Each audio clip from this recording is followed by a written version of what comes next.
السلام عليكم ورحمة الله وبركاته.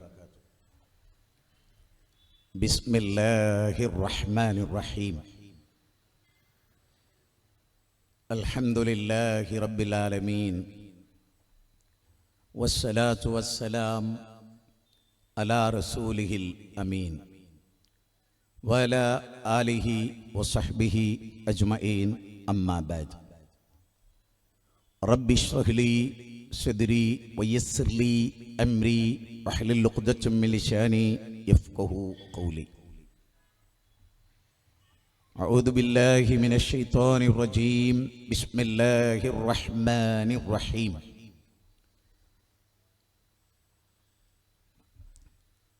واتقوا يوما ترجعون فيه إلى الله. വേദിയിലിരിക്കുന്ന ബഹുമാന്യനായ അധ്യക്ഷൻ,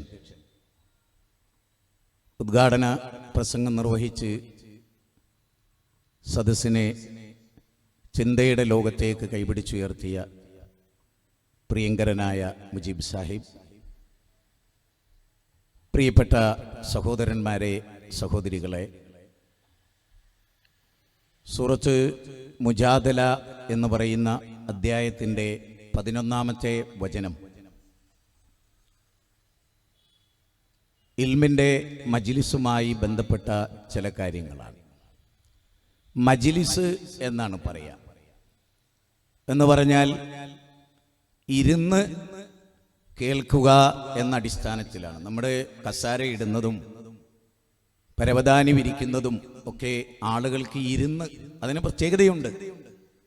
അതുകൊണ്ട് തന്നെ മജ്ലിസിലേക്ക് ആളുകൾ വന്നാൽ നിങ്ങൾ അവർക്ക് സൗകര്യം ചെയ്തു കൊടുക്കണം. അത് ഇൽമുള്ളവരുടെ പ്രത്യേകതയാണ് എന്ന അർത്ഥത്തിൽ സൂറത്ത് മുജാദല സംസാരിക്കുന്നുണ്ട്.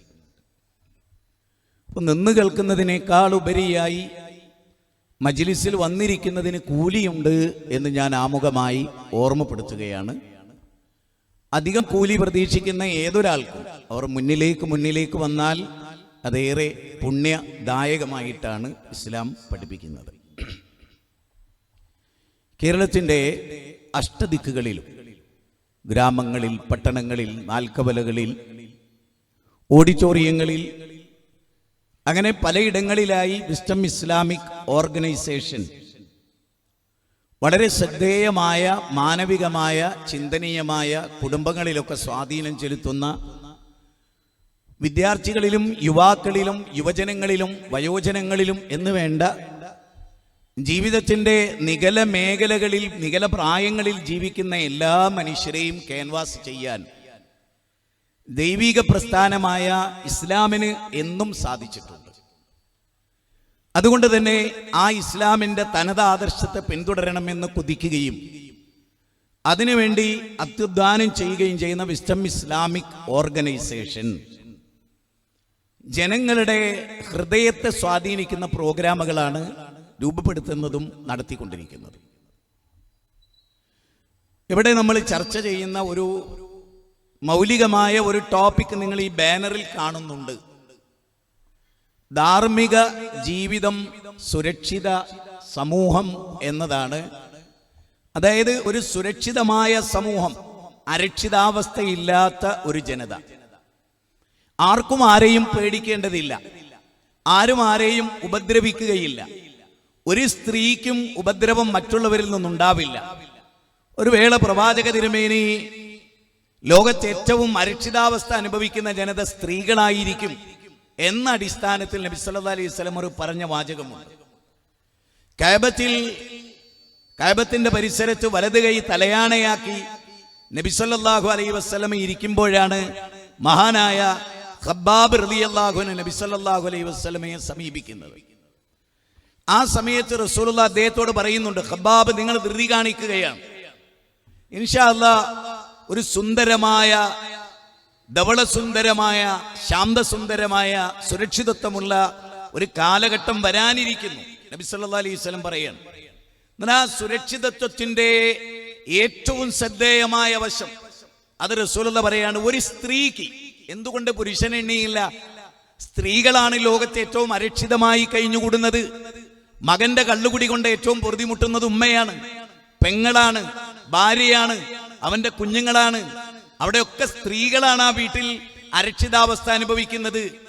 എളാപ്പ വീട്ടിൽ വന്നാലും അമ്മാവൻ വീട്ടിൽ വന്നാലും അരക്ഷിതാവസ്ഥ തോന്നുന്നത് അവിടെയുള്ള സ്ത്രീകൾക്കാണ്. കാരണം സ്ത്രീ എപ്പോഴും വേട്ടയാടപ്പെടുന്നു എന്നതുകൊണ്ടാണ് റസൂലുള്ളാഹി സ്വല്ലല്ലാഹി അലൈഹി വസല്ലം പറഞ്ഞത്, അങ്ങ് സനആൻ മുതൽ ഹളർമൗത്ത് വരെ ഒരു പെണ്ണിന് സുരക്ഷിതമായി കാബാലയത്തിൽ സുരക്ഷിതമായി വന്ന് ഹജ്ജും ഉംറയും നിർവഹിക്കാൻ പറ്റിയ സാഹചര്യം ഒരുങ്ങാൻ പോകുന്നു എന്ന് പറഞ്ഞാൽ അള്ളാനെ പേടിക്കുന്ന ഒരവസ്ഥ, പിന്നെ ചെന്നായെ പേടിക്കേണ്ടി വരുന്ന ഒരവസ്ഥ. അതല്ലാതെ ഇൻസാനിൽ നിന്ന് ഒരാളെയും പേടിക്കേണ്ടി വരാത്ത ഒരവസ്ഥ വരാനിരിക്കുന്നു എന്ന് ഹബീബായ റസൂലുള്ള പറയാൻ. അങ്ങനെ ഒരവസ്ഥ ഇന്ന് ലോകത്ത് ഏറ്റവും കൂടുതൽ അരക്ഷിതാവസ്ഥ അനുഭവിക്കുന്നത് സ്ത്രീകളാണ്. പ്രവാചകൻ അത്രമേൽ സ്ത്രീകൾക്ക് സുരക്ഷിതത്വമുള്ള ഒരു രാഷ്ട്ര സംവിധാനം, മതമൂല്യങ്ങളാൽ നയിക്കപ്പെടുന്ന ഒരു രാഷ്ട്ര സംവിധാനത്തെ കുറിച്ചാണ് ചർച്ച ചെയ്യുന്നത്. ഇവിടെ ഞാൻ പ്രധാനമായി ഈ മുന്നിലിരിക്കുന്ന ഓഡിയൻസ്, അവരാണല്ലോ ഇവിടെ എൻ്റെ പ്രഥമ ഓഡിയൻസ്, അഥവാ ഇവിടുത്തെ എൻ്റെ ഓഡിയൻസ്, എൻ്റെ തൊട്ടു മുമ്പിലിരിക്കുന്നവർ. സോഷ്യൽ മീഡിയ ഇത് ലൈവായിട്ട് ഇത് പോകുന്നുണ്ട്, ഇതിവിടെ റെക്കോർഡാകുന്നുണ്ട്, നാളെ ഒരു സമൂഹം ഇത് കേട്ടേക്കാം. അതൊക്കെ മുന്നിൽ വെച്ചുകൊണ്ട് തന്നെ ഞാൻ പറയട്ടെ, പലപ്പോഴും ഒരു പരിപാടി സംഘടിപ്പിക്കുമ്പോൾ മറ്റുള്ളവർക്ക് വേണ്ടിയാണിത് എന്നൊരു തോന്നൽ ആ പ്രസ്ഥാനക്കാർക്ക് പൊതുവെ ഉണ്ടാകാറുണ്ട്, സംഘാടകർക്ക് ഉണ്ടാകാറുണ്ട്, ഓഡിയൻസായി വരുന്ന ആളുകൾക്ക് ഉണ്ടാകാറുണ്ട്. ആ പ്രസ്ഥാനത്തെ സ്നേഹിക്കുന്നവരാണല്ലേ ഏറ്റവും കൂടുതൽ ഉണ്ടാവുക. പിന്നെ ഒറ്റപ്പെട്ട ആളുകൾ സ്വാഭാവികമായും ഉണ്ടാവാം, ചില പ്രസംഗങ്ങൾക്കൊക്കെ സ്വാഭാവികമായും വന്നു ചേർന്നേക്കാം. മാത്രമല്ല ഇത് ബ്ലോക്ക് ജംഗ്ഷനാണ്, വാഹനം പോകുന്ന സ്ഥലമാണ്, അതുകൊണ്ട് തന്നെ ആളുകൾ കേൾക്കാനുള്ള സാധ്യതയുള്ള സ്ഥലമാണ്. അങ്ങനെയൊക്കെയുള്ള സാഹചര്യത്തിൽ നമ്മളെ കുറിച്ചാണ് പറയുന്നത് എന്ന ബോധ്യമാണ് നമുക്ക് ഉണ്ടാവേണ്ടത്, പുറത്തൊരാളെ കുറിച്ചുമല്ല.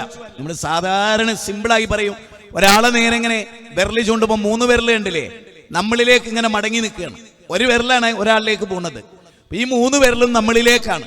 അതുപോലെ ഇന്നത്തെ ക്ലാസ് ഇവിടെ ഇരിക്കുന്ന സ്ത്രീകളോടാണ്, ഇവിടെ ഇരിക്കുന്ന പിതാവിനോടാണ്, ഇവിടെ ഇരിക്കുന്ന മകനോടാണ്, ഇവിടെ ഇരിക്കുന്ന പ്രബോധകനോടാണ്, ഇവിടെ ഇരിക്കുന്ന അധ്യക്ഷനോടാണ്, ഇവിടെ ഇരിക്കുന്ന കച്ചവടക്കാരനോടാണ്, ഇവിടെ ഇരിക്കുന്ന യുവാവിനോടാണ്, ഇവിടെ ഇരിക്കുന്ന പഠിക്കുന്ന കുട്ടിയോടാണ്. അങ്ങനെ ഇവിടെ ഇരിക്കുന്ന ഓരോ ടൈപ്പ് ആളുകളോടുമാണ്.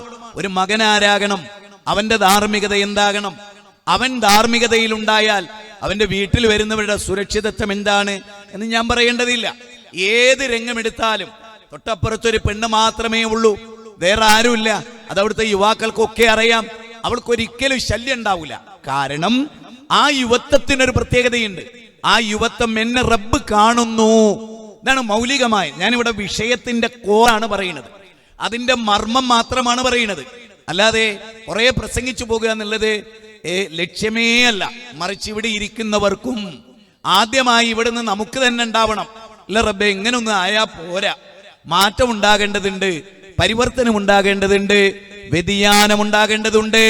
സ്വഭാവത്തിലും വിശ്വാസത്തിലും കർമ്മത്തിലും ആചാരത്തിലും എല്ലാം എൻ്റെ ഭാര്യയോടുള്ള പെരുമാറ്റം, ഭർത്താവിനോടുള്ള എൻ്റെ പെരുമാറ്റം, മക്കളോടുള്ള ഞങ്ങളുടെ മൊത്തത്തിലുള്ള സ്വഭാവം, വീട്ടിൽ ഭർത്താവിന്റെ ഉപ്പാനോട് ഉമ്മാനോട്, ഭാര്യയുടെ ഉമ്മാനോട് ഉപ്പാനോട്, അവരുടെ കുടുംബക്കാരോട് എല്ലാം ഉണ്ടാകുന്ന സമീപനം എന്തായിരിക്കണം, ആരൊക്കെയാണ് എന്തൊക്കെയാണ് ഉൾക്കൊള്ളേണ്ടത്. ഒരാൾ ഉപദ്രവിക്കരുത്, വേറൊരാളാൽ ഉപദ്രവിക്കപ്പെടുകയും ചെയ്യരുത്. സുരക്ഷിത സമൂഹത്തെ കുറിച്ച് പറഞ്ഞവർ റസൂലുള്ളാഹി പറഞ്ഞ വാചകമാണ്, യസ്റു, നിങ്ങൾ എളുപ്പമാക്കണം, ഒരിക്കലും നിങ്ങളെ ദുഃഖിപ്പിക്കരുത്, പ്രയാസപ്പെടുത്തരുത് എന്നൊക്കെ റസൂലുള്ളാഹി പറയുന്നുണ്ടല്ലോ. അൽ മുസ്ലിം മൻ സലിമൽ മുസ്ലിമൂന മിൻ ലിസാനി വയദി. ഒരു മുസ്ലിം എന്ന് പറഞ്ഞാൽ എൻ്റെ നാവിന്ന് നിങ്ങൾ സുരക്ഷിതരാകണം, എൻ്റെ കയ്യിൽ നിന്നും നിങ്ങൾ സുരക്ഷിതരാകണം. അപ്പോഴാണ് ഒരു യഥാർത്ഥ സമൂഹം. സുരക്ഷിതത്വം എന്ന പദം ഇതിനോട് ചേർത്ത് വെച്ചത് കൊണ്ടാണ് ഞാൻ ആ മൗലിക ബിന്ദുവിൽ ഉൾക്കൊള്ളുന്നത്. ഏത് സമയത്തും മനുഷ്യന് ഒരു മൂല്യം ഉണ്ടാവണം, വിശ്വാസം ഉണ്ടാകണം, ആചാരം ഉണ്ടാകണം. അതൊന്നുമില്ലെങ്കിൽ പലതുവിടെ നടക്കും. ഞാനത് നിങ്ങളെ കുറച്ച് ക്ലിപ്പിട്ട് കേൾപ്പിക്കണമെന്ന് വിചാരിച്ചിരുന്നു. അതിനുള്ള സംവിധാനമില്ലാത്തത് കൊണ്ട് അത് വലിയ ക്ലിക്ക് ചെയ്യും ഓരോരുത്തരും. പുതിയ ആളുകൾ പറയുന്ന പുതിയ കഞ്ചാവ് വിറ്റ് ഒരുപാട് കാലം ജീവിച്ച് പിന്നെ തിരുത്തി വന്ന ആളുകൾ ചില ഇന്റർവ്യൂ നമ്മൾ കേൾപ്പിക്കുന്നുണ്ട് മിക്ക സദസ്സിലും.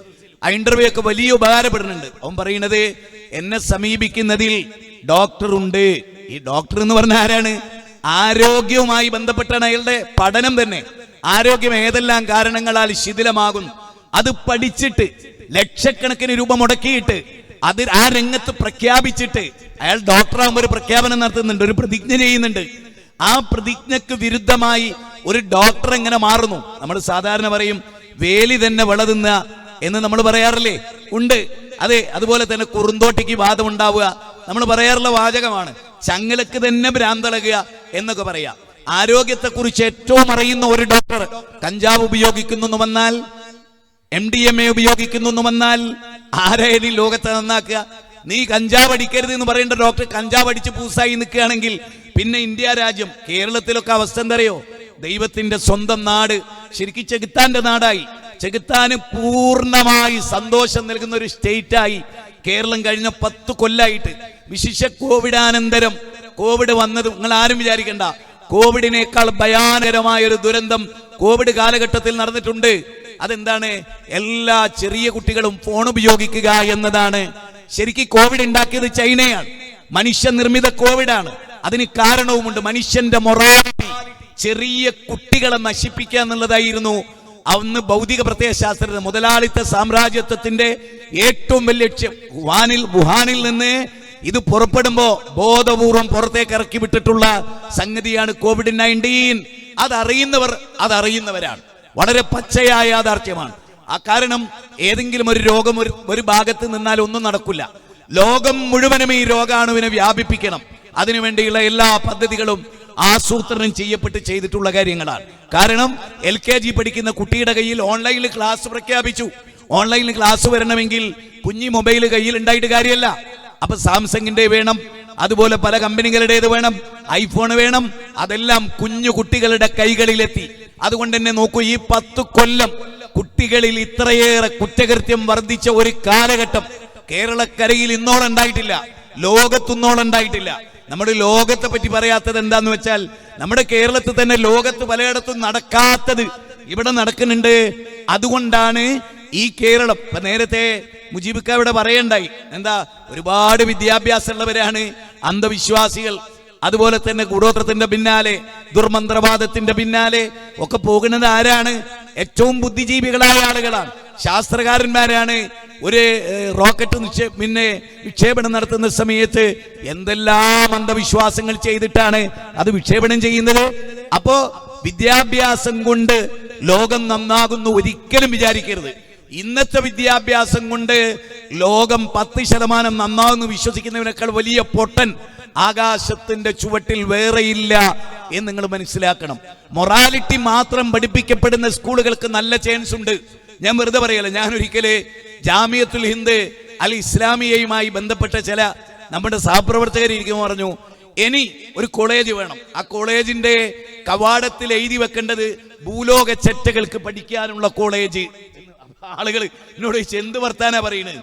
എല്ലാരും എന്താ ചെയ്യുക? A+ പാസ്സായവരെ, നല്ലവരെ, ഉയപ്പാത്തവരെ അത് പഠിപ്പിക്കാൻ സ്കൂൾ വേണോ? പോലും സ്വയം പഠിച്ചോളും.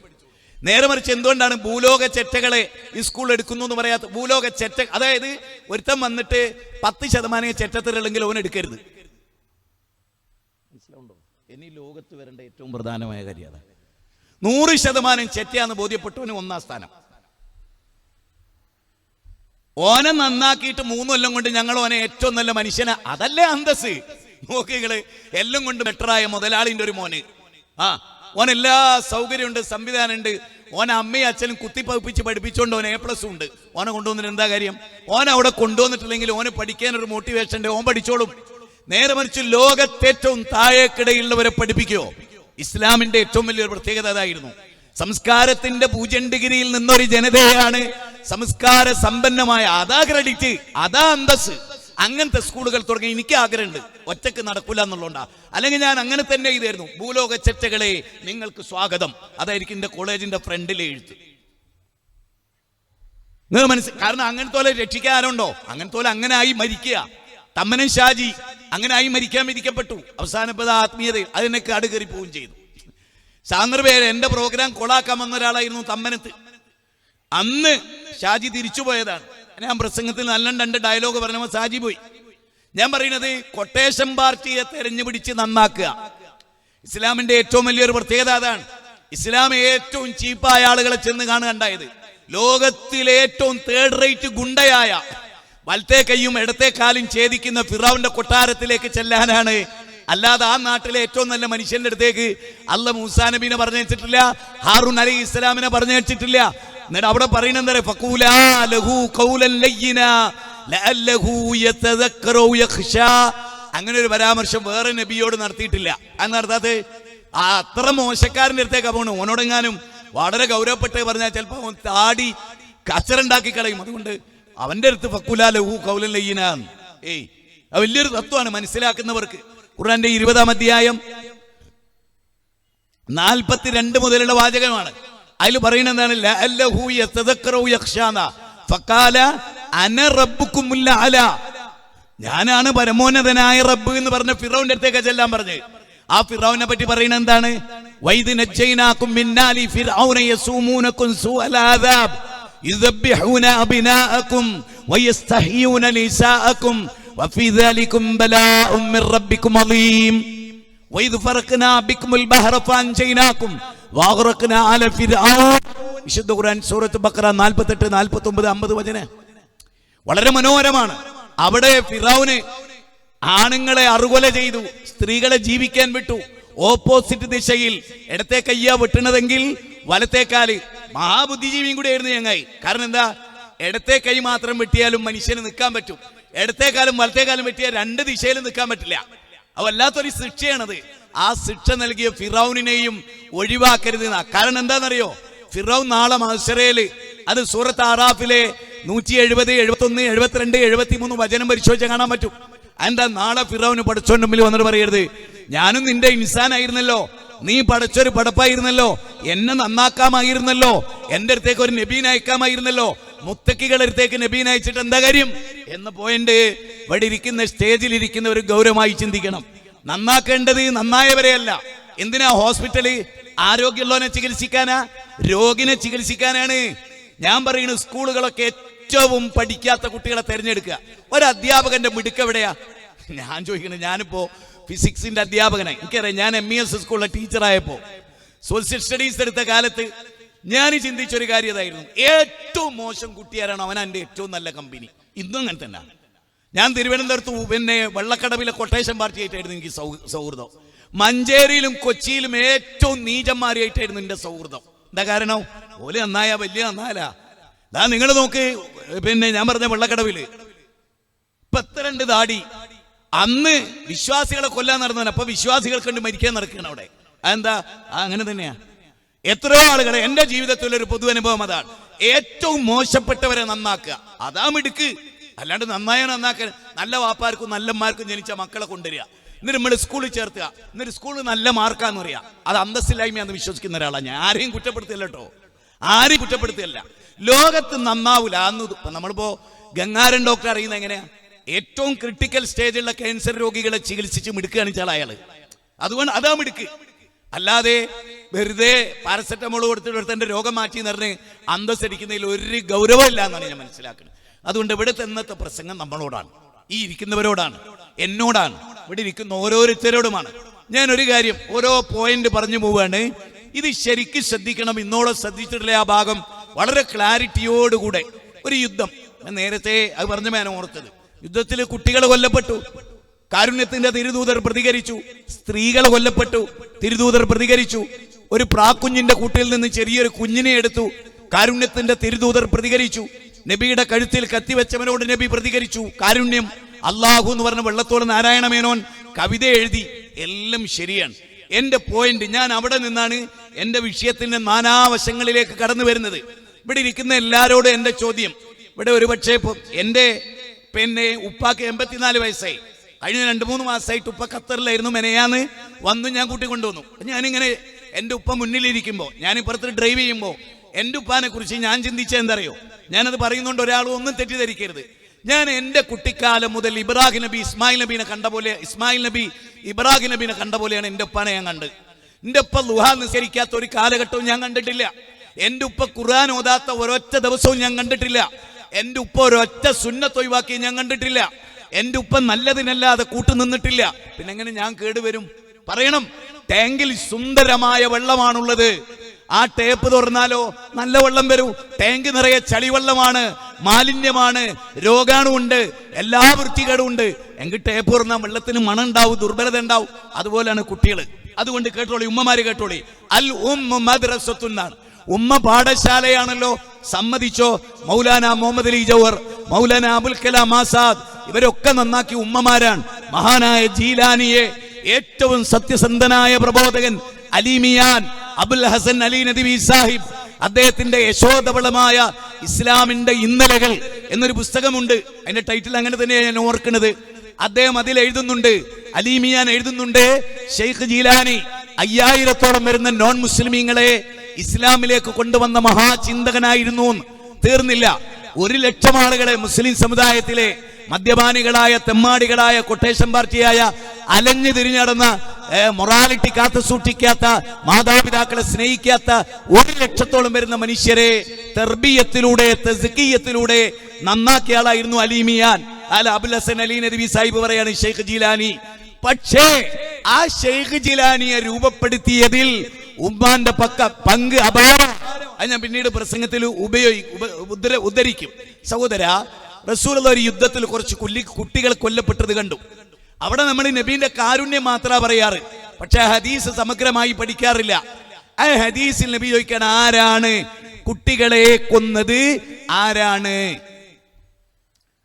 ഇതാണ് ചോദ്യം. നബി സല്ലല്ലാഹു അലൈഹി വസല്ലം ചോദിച്ചു, അവർ ബൗദ്ധ വിശ്വാസികളെ കുട്ടികളല്ലേ? ശരിക്കും ചിന്തിക്കണ്ടോ? ഇസ്ലാമിന്റെ കാലിക പ്രസക്തി കൂടെ ആലോചിക്കുക. നബി സല്ലല്ലാഹു അലൈഹി വസല്ലം ഒരു ബൗദ്ധ വിശ്വാസികളെ കുട്ടികളല്ലേ? അങ്ങനെ ഒരു വർഗീയവാദിയായിരുന്നില്ല റസൂൽ. ലോകത്തെ ഞെട്ടിച്ച ഒരു വാർത്തയാണ് പിന്നെ റസൂൽ പറയുന്നത്. ക്രൈസ്തവ ലോകം, സെന്റ് പോൾ പൗലോസ്, അദ്ദേഹത്തിന്റെ ചിന്താധാര അതാണ് ക്രിസ്ത്യാനിറ്റി. 260 കോടി മനുഷ്യന്മാർ ലോകത്ത് ക്രിസ്ത്യാനികളാണ്. ഇപ്പൊ 280 കോടിയോളം വരും. ഏറ്റവും കൂടുതൽ ക്രിസ്ത്യാനികളാണ് ലോകത്ത്. നിങ്ങൾ നോക്കൂ, ഒരു ക്രിസ്തീയ കുടുംബത്തിലൊരു കുഞ്ഞു പറഞ്ഞാൽ, അവനെ നിഷ്കളങ്കൻ എന്ന് പറഞ്ഞാൽ അത് ക്രിസ്ത്യാനിറ്റിക്കെതിരാ. എടാ പാപി, ദുഷ്ട എന്ന് പറഞ്ഞാലേ ക്രിസ്ത്യാനിറ്റി ആവൂ. ഞാൻ വെറുതെ പറയണല്ല. ക്രിസ്തുമതത്തിന്റെ ആധാരശിലയായ ഒന്നെന്താണ്? ലോകത്ത് ജനിക്കുന്ന കുട്ടികളൊക്കെ പാപികളാണ് എന്ന ലോകത്തിലെ ഏറ്റവും ക്രൂരമായ, അനീതിക്കധിഷ്ഠിതമായ ഒരു ദർശനമാണ് സെന്റ് പോൾ എന്ന തലച്ചോറി ചുരുങ്ങിപ്പോയി ഒരുത്തൻ ഉണ്ടാക്കിയ ദർശനം. ഇത് കോട്ടയത്ത് അങ്ങാടിയിൽ പ്രസംഗിച്ച ആളാ ഞാൻ. കോട്ടയത്ത് ക്രിസ്ത്യാനികളെ നാട്ടി നിർത്തി ക്ഷണിച്ചിട്ട് അവരുടെ ചർച്ചിന്റെ മുമ്പിൽ അവരിയ്ക്കുന്ന സദസ്സിൽ പ്രസംഗിച്ചിട്ടുണ്ട് ഞാൻ. അതിന്റെ ബുദ്ധി എന്താണ്? നേരെ മറിച്ച് ലോകഗുരു 1400 വർഷങ്ങൾക്ക് മുമ്പ് 1000 പ്രബന്ധങ്ങൾ രചിക്കപ്പെടട്ടെ, 1000 ഉജ്ജ്വല കവിതകൾ പിറക്കട്ടെ, ഈ തത്വത്തെ മുന്നിൽ വെച്ചിട്ട് നബി പറയാണ്, സി രവിചന്ദ്രൻ എന്ന നാഷണൽ വേസ്റ്റിന് ഒരു കുഞ്ഞുണ്ടായാൽ ആ കുഞ്ഞ് പരിശുദ്ധനാണ്, ഓന്റെ അച്ഛൻ കേട് എന്നതാണെങ്കിലും. ലോകത്തെ ഇങ്ങനെ ഒരു തത്വം. ലോകത്ത് നരേന്ദ്രമോദിക്ക് ഒരു കുഞ്ഞുണ്ടായാൽ, ഹിറ്റ്ലറിനൊരു കുഞ്ഞുണ്ടായാൽ, മുസോളിനിക്ക് ഒരു കുഞ്ഞുണ്ടായാൽ, വീരപ്പനൊരു കുട്ടിയുണ്ടായാൽ ആ കുട്ടി പരമപരിശുദ്ധനാണ് എന്ന് ലോകത്തെ പഠിപ്പിച്ചൊരാചാര്യൻ. ഇത്ര ഉത്കൃഷ്ടമായ ഒരാശയം ഒരു മഹാഭാവിയുടെ ബീജത്തിലാണ് പിറക്കുന്നതെങ്കിലും അത് ഖൈറായ ഒരു കുഞ്ഞാണ് എന്ന് ലോകത്തെ പഠിപ്പിച്ച കുല്ലു മൗലൂദിൻ യൂലദു അലൽ ഫിത്ര. ഇനി ഞാൻ നിങ്ങളോട് ചോദിക്കുകയാണ്, ഇവിടെ ഇരിക്കുന്ന നമ്മളൊക്കെ ചെറിയ കുഞ്ഞായിരുന്നൊരു കാലത്തെ ഒന്ന് സങ്കല്പിച്ചേ. ചെറിയ കുഞ്ഞായിരുന്നൊരു കാലം, ഉമ്മ കയ്യിലെടുത്ത് വളർത്തിയ കാലം. അന്ന് ഭാവിയാണോ? കുറ്റവാളിയാണോ? കഞ്ചാവടിക്കുന്നുണ്ടോ? ആ കുട്ടി കണ്ടു വളരുന്നത് ഉപ്പാന്റെ സ്മോക്കിംഗ് ആണ് കണ്ടു വളരുന്നത്. ഉപ്പ മടിയിലിരുത്തി 2 വയസ്സ് പ്രായമുള്ളപ്പോ നിരന്തരമായി ഉപ്പാന്റെ പുക ശ്വസിച്ച കുട്ടിക്ക് ഉപ്പാനേക്കാൾ കൂടുതൽ പുകലെ ഇഷ്ടമായിരുന്നു. അതുകൊണ്ട് ഉപ്പാന്റെ 3 ഇരട്ടി വലിക്കുന്ന മോനായിട്ടോ വന്ന്. ഇവിടെ ഇരിക്കുന്നവരാരും കരഞ്ഞിട്ടോ കുറ്റപ്പെടുത്തിയിട്ടോ കാര്യമല്ല, കരയിപ്പിച്ചിട്ടേ ഞങ്ങളെ ഞാൻ ഇവിടുന്ന് വിടും എന്ന് പറഞ്ഞാൽ നമ്മുടെ സ്വന്തം ജീവിതത്തെ ശരിക്ക് വിലയിരുത്തിയാൽ ഏറ്റവും വലിയ കുറ്റവാളികളായിരിക്കും ഇരിക്കുന്നത്. ഞാൻ യാതൊരു സംശയം വേണ്ട, ഞാൻ ഈയിടെ ഒരുപാട് ആലോചിക്കണം സ്വന്തം മക്കളുടെ കൂടെ എത്ര സമയം ചെലവഴിക്കണം. എല്ലാ പ്രസംഗവും ഒഴിവാക്കി മക്കളുടെ കൂടെ ഇരുന്നാൽ പോലും അത് നമ്മളോട് ചോദിക്കാത്തൊരു കാലമായത്. അത്രയും മക്കൾ കേടുവരാൻ അനന്ത സാധ്യതകളുള്ള ഒരു കാലഘട്ടം.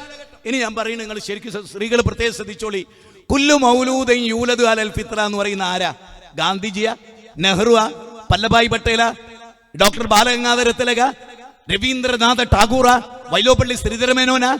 അല്ലെങ്കിൽ ഈ പറഞ്ഞ കുമാരനാശാന, അതല്ലെങ്കിൽ വേറെ ഏതെങ്കിലും കവയിത്രിമാരെ ഉള്ളൂര ആശാന, ആരാ ഇത് പറഞ്ഞത്? വഹി അനുസരിച്ച് മാത്രം സംസാരിച്ചിട്ടുള്ള, കുഞ്ഞുങ്ങളെ പറ്റി പറയാൻ ഏറ്റവും അർഹതയുള്ള റബ്ബിന്റെ വഹി ഏറ്റുവാങ്ങി, ജിബ്രീൽ ഏറ്റുവാങ്ങി മുത്തുനബി പഠിപ്പിച്ച വാചക കുല്ലു മൗലൂദിൻ യൂലദു അലൽ ഫിത്ര, എല്ലാ മനുഷ്യ കുഞ്ഞും ജനിക്കുന്നത് ശുദ്ധമായ പ്രകൃതിയോടുകൂടിയാണ്. അടുത്ത വാചകം എന്താ? ഉമ്മ കേട്ടോ, ഉപ്പ കേട്ടോ, ഞാനൊരു ഉപ്പയാ, 11 മക്കളുടെ മസൂലിയത്തുള്ള ഒരു ബാപ്പയാണ്. എത്ര? 6 പെൺകുട്ടികളും 5 ആൺകുട്ടികളുടെയും മസൂലിയത്തുള്ള 38 പേരക്കുട്ടികളുള്ള ഒരു വീട്ടിലെ അംഗാ ഞാൻ. 38 പേരക്കുട്ടികളുള്ള ഒരു വീട്ടിലെ അംഗാ ഞാൻ. എന്റെ സുഹൃത്തുക്കളെ, കുല്ലു മൗലൂദിൻ യൂലദു അലൽ ഫിത്ര, എന്റെ ഇസ്ഹാഖ് ഇപ്പൊ 1.5 വയസ്സായി. ഞങ്ങളുടെ കയ്യിലേക്ക് പ്രസവിച്ചു തന്ന കുഞ്ഞ്, ആ കുഞ്ഞ് ദുഷ്ടനാകുന്നുണ്ടെങ്കിൽ ബാപ്പാക്കതിൽ പങ്കുണ്ട് എന്ന് മുത്തുനബി, ഉമ്മാക്കതിൽ പങ്കുണ്ടെന്ന് മുത്തുനബി.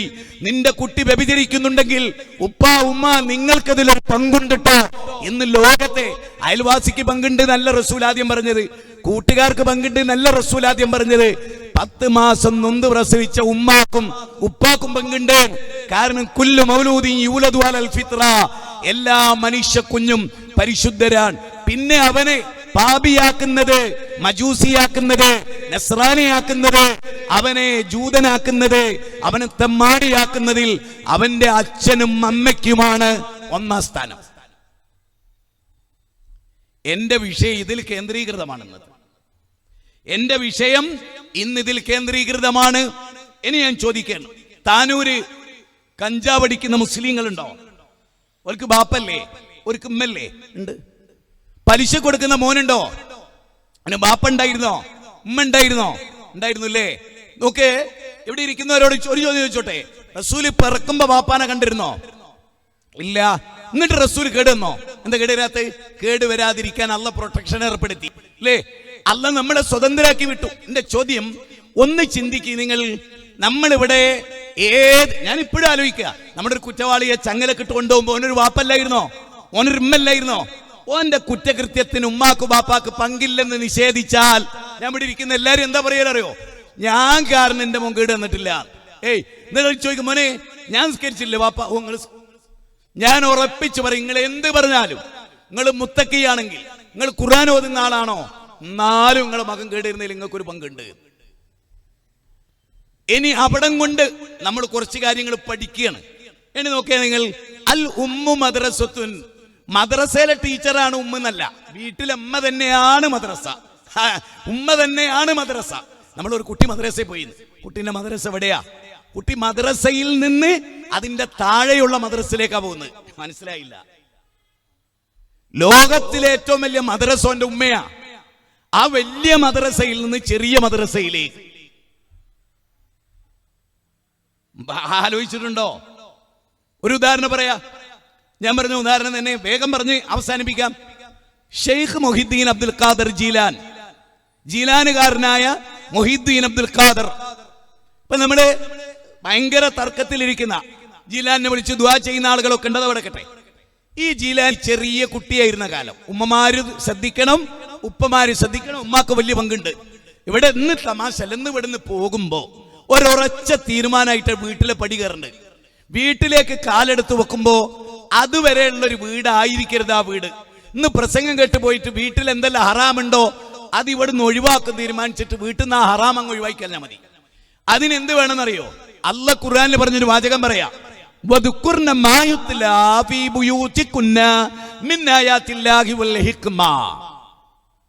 അതിന്റെ അർത്ഥം എന്താന്ന് വെച്ചാൽ 33-ാം അധ്യായം സൂറത്ത് അഹ്സാബ് 34-ാമത്തെ വചനാണ്.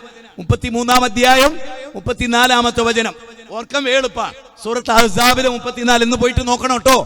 ആ വചനത്തിലുള്ള എന്തറിയോ? നിങ്ങളുടെ വീട്ടിൽ വെച്ച് പാരായണം ചെയ്യപ്പെടുന്ന ഖുർആനും സുന്നത്തും നിങ്ങൾ ഓർക്കുക, നല്ലോണം ശ്രദ്ധിച്ചോളി. വീട്ടിലെല്ലാരുടെ കയ്യിലും മൊബൈലില്ലേ? ഉണ്ട്. കോമഡി കാണുന്നവരില്ലേ? ഉണ്ട്. സിനിമ കാണുന്നവരില്ലേ? ഉണ്ട്. കാമുകിയായിട്ട് സംസാരിക്കുന്നവരില്ലേ? ഉണ്ട്. അഭിഹിത ബന്ധത്തിൽ ഭർത്താവിന്റെ അഭാവത്തിൽ കാമുകനോട് കൊഞ്ചുന്നവരില്ലേ? ഉണ്ട്. ഞാൻ ചോദിക്കുന്നു, ആ വീട്ടിൽ ഭൂരിപക്ഷ സമയവും ഹറാമാണ് നടക്കുന്നതെന്ന് ഞാൻ പറഞ്ഞാൽ, മുസ്ലിം വീടുകളുടെ കാര്യം ഞാൻ പറയുന്നത്, മുസ്ലിം വീടുകളിലാണ് ഏറ്റവും കൂടുതൽ ഫോൺ ഉപയോഗിക്കുന്നത്. ഹിന്ദു പെൺകുട്ടികൾ ഉപയോഗിക്കുന്നതിന്റെ 10,000 ഇരട്ടി. മൊബൈലിലെ എല്ലാ ദൂഷ്യവും മുസ്ലിം ആൺകുട്ടികളും പെൺകുട്ടികളുമായി എന്നതിൽ ഒരാൾക്കും കേരളത്തിൽ സംശയം ഉണ്ടാവില്ല. 3.5 കോടി മനുഷ്യരിൽ 1 കോടിയിലധികം വരുന്ന മുസ്ലിങ്ങളുണ്ട്. ഈ പ്രോഗ്രാമിന്റെ സഹായം ചോദിച്ചുകൊണ്ട് ഒരു പെട്ടി ഇങ്ങടെ മുമ്പിലൂടെ വരും. എല്ലാവരും അല്ലദീനയും ഉള്ളപ്പോഴും ഇല്ലാത്തപ്പോഴും കൊടുക്കുക. ആകാശഭൂമികളുടെ വിശാലതയുള്ള സ്വർഗ്ഗം ഉണ്ട് എന്നാ 3-ാം അധ്യായം സൂറത്ത് ആൽ ഇംറാൻ 133-134 വചനം. അല്ലദീന യത്ലൂന കിതാബല്ലാഹി വഅഖാമുസ്സലാ വഅൻഫിഖൂ മിമ്മാ റസഖ്നാഹും സിർറൻ വഅലാനിയ. രഹസ്യമായും പരസ്യമായും കൊടുക്കാൻ അല്ലാഹ് പറയുന്നു. 35-ാം അധ്യായം 29-ാമത്തെ വചനം. വമാ തുൻഫിഖൂ മിൻ ഖൈറിൻ ഫലിയൻഫുസികും വമാ തുൻഫിഖൂന ഇല്ല ഇബ്തിഗാഅ വജ്ഹി റബ്ബി. റബ്ബിന്റെ വജു ഉദ്ദേശിച്ച് നിങ്ങൾ എന്തൊന്ന് ചെലവഴിക്കുന്നുണ്ടോ അത് നിങ്ങൾക്ക് തന്നെയാണ്. സൂറത്ത് ബഖറ 2-ാം അധ്യായം 272-ാമത്തെ വചനം. That's all. വിഷയത്തിലേക്ക് മടങ്ങുന്നു. വദ്കുർന മാ യുത്ലാ ഫീ ബുയൂതികുന്ന മിൻ ആയാതില്ലാഹി വൽ ഹിക്മ. ഒരു കാര്യം കൂടി ഞാൻ പറയാം. കയ്യിൽ മൊബൈൽ ഉണ്ടാവും, അതൊക്കെ സൈലന്റിലാക്കുക, ഓഫാക്കുക, പരസ്പരം സംസാരിക്കുക പോലും ചെയ്യാതെ. ഇന്നത്തെ വിഷയം അങ്ങനത്തേതാണ്.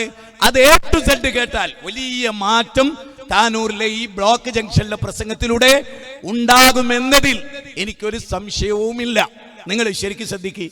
നമ്മുടെ വീട്ടിൽ അല്ലാഹ് നമ്മളോട് പറയണത് വദ്കുർന മാ യുത്ലാ ഫീ ബുയൂതികുന്ന മിൻ ആയാതില്ലാഹി വൽ ഹിക്മ. നിന്റെ വീട്ടിൽ വെച്ച് മുസൽമാനെ, അബ്ദുൽ ഖാദറെ, ആയിഷ, സുബൈദ, ഉമ്മു കുൽസു, സുമയ്യ, ഫാത്തിമ, ആയിഷ, നിന്റെ വീട്ടിൽ ഓതപ്പെടേണ്ടത് മൊഹിദ്ദീൻ മാലയല്ല, മഞ്ഞക്കുളം മാലയല്ല, ബുർദത്തുൽ ബൂസീരിയല്ല, 313 വകയല്ല, അല്ലാഹുവിന്റെ ഗ്രന്ഥവും റസൂലിന്റെ ചര്യയുമാണ് അവിടെ പാരായണം ചെയ്യേണ്ടതും. നിന്റെ മോളുടെ മനസ്സിൽ ഈ ഓർമ്മയാണ് ഉണ്ടാകേണ്ടത്. എത്ര ആളെ ഹൃദയത്തിൽ ഇതുണ്ട്. ഇപ്പൊ വീട്ടിലൊരു ഖത്തീബ് ഉണ്ടെങ്കിൽ ആ ഖത്തീബിന്റെ മനസ്സിൽ ചിലപ്പോൾ ഉണ്ടാവും. പക്ഷെ വീട്ടിലയാളുടെ ഭാര്യയുടെ മനസ്സിൽ ഖുർആനും സുന്നത്തും ഉണ്ടോ? ഞാൻ ഈ പറയുന്നത് നമ്മളൊക്കെ എന്താ പറയണേ? ധാർമ്മിക ജീവിതം ആരുടെ? ഗണേശന്റെതാ, സുരേന്ദ്രന്റെതാ, ബഷീറിന്റെതാ, മുഖ്യമന്ത്രി പിണറായി വിജയൻ സാറിന്റെതാ? അല്ല. പിന്നെയോ ധാർമ്മിക ജീവിതം എന്ന വകുപ്പിൽ നമ്മളാണ്. ധാർമ്മികത പഠിപ്പിച്ച മതം ഇസ്ലാമാണ് ലോകത്ത്. എന്താണ് ധാർമ്മികത? അത് ഒറ്റപ്പെട്ട വ്യക്തികൾ തീരുമാനിക്കുന്നതല്ല. അല്ല, ഒരു വ്യക്തി തീരുമാനിച്ചാൽ ആ ധാർമ്മികതയല്ല. ഇപ്പൊ മൈത്രേയൻ എന്ന് പറയുന്ന ഒരു മനുഷ്യൻ കേരളത്തിൽ ജീവിക്കുന്നുണ്ട്. അയാളൊരു സന്യാസിയായിരുന്നു. ഗുരു നിത്യചൈതന്യ യതിയുടെ കൂടെ ജീവിച്ച ആളായിരുന്നു. അയാൾ സന്യാസം വിട്ട് തോന്നിയാസം സ്വീകരിച്ചു. സന്യാസം എന്ന ദർശനം വിട്ട് തോന്നിയാസം എന്ന ദർശനം മൈത്രേയൻ സ്വീകരിച്ചപ്പോൾ അയാൾ പറഞ്ഞു ഭാര്യനോട്, അയൽപ്പക്കത്തുള്ള വിളിച്ചാണ് പോയിക്കോ, അവിടെ പോയി അവന്റെ കൂടെ കിടന്നോ, എന്നിട്ട് എന്താ ചെയ്തോ. ഒരു പച്ച മലയാളത്തിൽ ഒരു തെമ്മാടി ലോകത്തോട് വിളിച്ചു പറയാണ്, മോളെ എല്ലാം കഴിച്ചിട്ട് നടക്കാനാണോ എനിക്ക് ഇഷ്ടം, അത് ചെയ്തോന്ന് സ്വന്തം മോളെ തൊട്ടടുത്തിരുത്തി പഠിപ്പിച്ച ഒരു തന്തന്റെ പേരാണ് മൈത്രേയൻ. മനസ്സിലായില്ലേ? ബോബി ചെമ്മണ്ണൂരിനൊന്നല്ലടോ ജയിലിടേണ്ടത്, ഇവനൊക്കെ ജയിലിടേണ്ടത്. ഇവനൊക്കെ ജയിലിട്ടാൽ തന്നെ കേരളം രക്ഷപ്പെട്ട്. യുക്തിവാദികളെ ജയിലിട്ട കേരളം നന്നായി. ഭൗതിക ചിന്താ പ്രസ്ഥാനങ്ങളെ കൂച്ചുവലം കിട്ടാൽ കേരളം നന്നായി. മതത്തിന്റെ പ്രചാരണം സർക്കാർ ഏറ്റെടുത്താൽ ലോകം നന്നായി. യഥാർത്ഥ മതത്തിന്റെ പ്രചരണം, ഞാനത് അതിശോക്തി കലർത്തി പറയുന്നല്ല, മതത്തിന്റെ മൂല്യങ്ങൾ ശരിക്കും എവിടെ ഉണ്ടോ അവിടെ സമാധാനമുണ്ട്, അവിടെ ശാന്തി ഉണ്ട്, അവിടെ സുരക്ഷിതത്വമുണ്ട്, അവിടെ എല്ലാം ഉണ്ട്. ഞാനത് തെളിയിച്ചുകൊണ്ട് ഇവിടുന്ന് കുറഞ്ഞ സമയമാണെങ്കിൽ ഇറങ്ങിപ്പോ. നബി സല്ലല്ലാഹു അലൈഹി വസല്ലം പറഞ്ഞ വാചകം, കുല്ലു മൗലൂദിൻ യുലദു അലൽ ഫിത്ര. വീട്ടിൽ ദീനുണ്ടെങ്കിൽ, ഉമ്മയും ബാപ്പയും നല്ലതാണെങ്കിൽ മക്കൾ നന്നാവും, സംശയമൊന്നുമില്ല. ഉപ്പയും ഉമ്മയും കേട് വന്നാൽ മക്കൾ കേടുവരുന്നുള്ളതിൽ സംശയമല്ല. ഇനി ഉപ്പ നന്നായാലും ചില മക്കൾ കേടുവരും. അതിന് അള്ളാഹുവിന്റെ വിധി എന്ന് നമുക്ക് പറയാം. അതല്ലാത്ത ഏതൊരു കാര്യത്തിലും മാതാവിനും പിതാവിനും വലിയ പങ്കുണ്ടെന്ന് ഇസ്ലാം നമ്മളെ പഠിപ്പിക്കുന്നു. ഇപ്പോ ഇബ്രാഹിം നബി അലൈഹിസ്സലാം, മോനെ നിന്റെ കഴുത്തറുക്കണം എന്ന് സ്വപ്നം കാണുന്നു. ഞാൻ ഇവിടെ ഇരിക്കുന്നവരോട് പച്ചയായിട്ട് ചോദിക്കുകയാണ്, ഈ ബലിപെരുന്നാളിന് ബാപ്പ വന്നിട്ട് പറയാണ്, മോനെ മൊയ്തീനെ അനക്കൊരു 90 കിലോ തൂക്കണ്ടല്ലോ, പ്രാവശ്യത്തെ ഒലിയത്തിന് ബാപ്പ എന്നെ അറക്കാനാ നേർച്ചേർന്നതെന്നൊന്ന് പറഞ്ഞു നോക്കി, വെറുതെ പറഞ്ഞു നോക്കി. കള്ള ചെറ്റ എന്നെ അറക്കാൻ ഞാൻ മഞ്ചേരിന്ന് കൊട്ടേഷൻ പാർട്ടിന്ന് കൊണ്ടുവരിക ചെക്കേ. നേരെ മറിച്ച് ഇസ്മായിൽ നബി എന്താ ചെയ്ത്, ബാപ്പ വേഗത്ത് കത്തർത്തോളി, ഞാൻ എന്താ വരുന്നത്, കയ്യും പിടിച്ചു പോയി. എന്താ ഇതിന് കാരണം എപ്പോഴെങ്കിലും ചിന്തിച്ചിട്ടുണ്ടോ ആരെങ്കിലും? അതായത് ഇസ്മായിൽ നബിയുടെ മനസ്സിലുള്ള എന്താ അറിയങ്ങള്, എൻ്റെ ഉപ്പന്റെ കഴുത്തർത്ത എനിക്കാണ് ഇതിന്റെ ഗുണം, ബാപ്പാക്കല്ല എന്ന തിരിച്ചറിവ് ആ മകനുണ്ടായി. കാരണം എന്താ, ജീവിതത്തിൽ ബാപ്പാനെ കണ്ട അന്ന് മുതൽ നന്മയല്ലാത്തൊന്നും ബാപ്പയിൽ നിന്ന് മകന് കാണാൻ കഴിഞ്ഞില്ല. ആ മകൻ ബാപ്പാനാണ് ഹീറോ ആക്കി. അന്ന് ഇവിടുത്തെ റൊണാൾഡീഞ്ഞോ ഒന്നും ഉണ്ടായിരുന്നില്ല. മെസ്സിയും ഗിസിയും ഒക്കെ അന്നത്തെ മാപ്പിളാരെ ഏറ്റവും വലിയ, പ്രത്യേകിച്ച് മലപ്പുറം ജില്ലയിലെ കടന്നാൽ അവർക്ക് നബിയാണോ വലുത് മെസ്സി ആണോ എന്ന് ചോദിച്ചാൽ മെസ്സി കഴിഞ്ഞിട്ട്.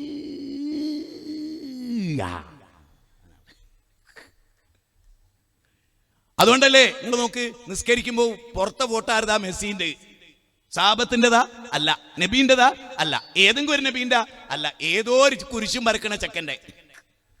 ഓന്റെ മേന്മെന്താ, ഓന്റെ കാലുകൊണ്ട് പന്തടിച്ചിട്ട് ഗോളി പോസ്റ്റ് ഒരുപാട് തവണ കുലുങ്ങി, അല്ലാത്ത വേറെന്താള്, വേറൊന്നുമില്ല.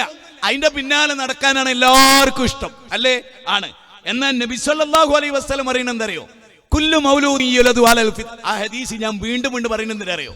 അപ്പൊ ഞാനൊരു ആയത്ത് നേരത്തെ സൂറത്ത് ഫാത്തിർ ഓതിയില്ലേ, ഇവിടെ ഇരിക്കുന്ന എല്ലാവരോടും ചോദിക്കാണ്, അത് നിങ്ങളൊന്ന് കൈവന്തിക്കണം. ജസ്റ്റ് ലോഹർ നിസ്കാരം നഷ്ടപ്പെട്ടാൽ കുറ്റബോധം തോന്നാറില്ലേ? അങ്ങനെയുള്ളവരൊക്കെ ഒന്ന് കൈവന്തിച്ചേ. ലോഹർ നിസ്കാരം ഖളായിപ്പോയി, കൈവന്തിക്ക്. ലോഹർ നിസ്കാരം ഖളായിപ്പോയി, കുറ്റബോധം തോന്നി അല്ലേ? ഒരു ദിവസം ഖുർആൻ ഓതിയില്ല എന്നുള്ള കുറ്റബോധം ലോഹർ നഷ്ടപ്പെട്ട പോലെ നിങ്ങൾക്ക് ഉണ്ടാകാറുണ്ടോ? അങ്ങനെയുള്ളവരൊന്ന് കൈവന്തിക്ക്. നുണ പറയരുത്. ഇത് ഖുർആൻ ഓതിയില്ലല്ലോ ഇന്ന്, അപ്പൊ എണ്ണം കുറഞ്ഞ്. നിങ്ങൾ കണ്ടോ? ഇനിവിടെ ഇങ്ങോട്ട്, ഇന്ന് ഖുർആൻ ഓതിയില്ല എന്നുള്ളതിന്റെ പേരിൽ ദുഃഖമുള്ള പെണ്ണുങ്ങളൊന്ന് കൈവന്തിക്ക്. വെറുതെ പൊന്തിക്കേണ്ട, അള്ളാഹ് കാണും. താത്തിക്കളി. പെട്ടെന്ന് താന്ന്. അപ്പൊ നമ്മൾ ഒന്നാമത്തെ ട്രീറ്റ് ചെയ്യുന്ന എവിടെയാണ്?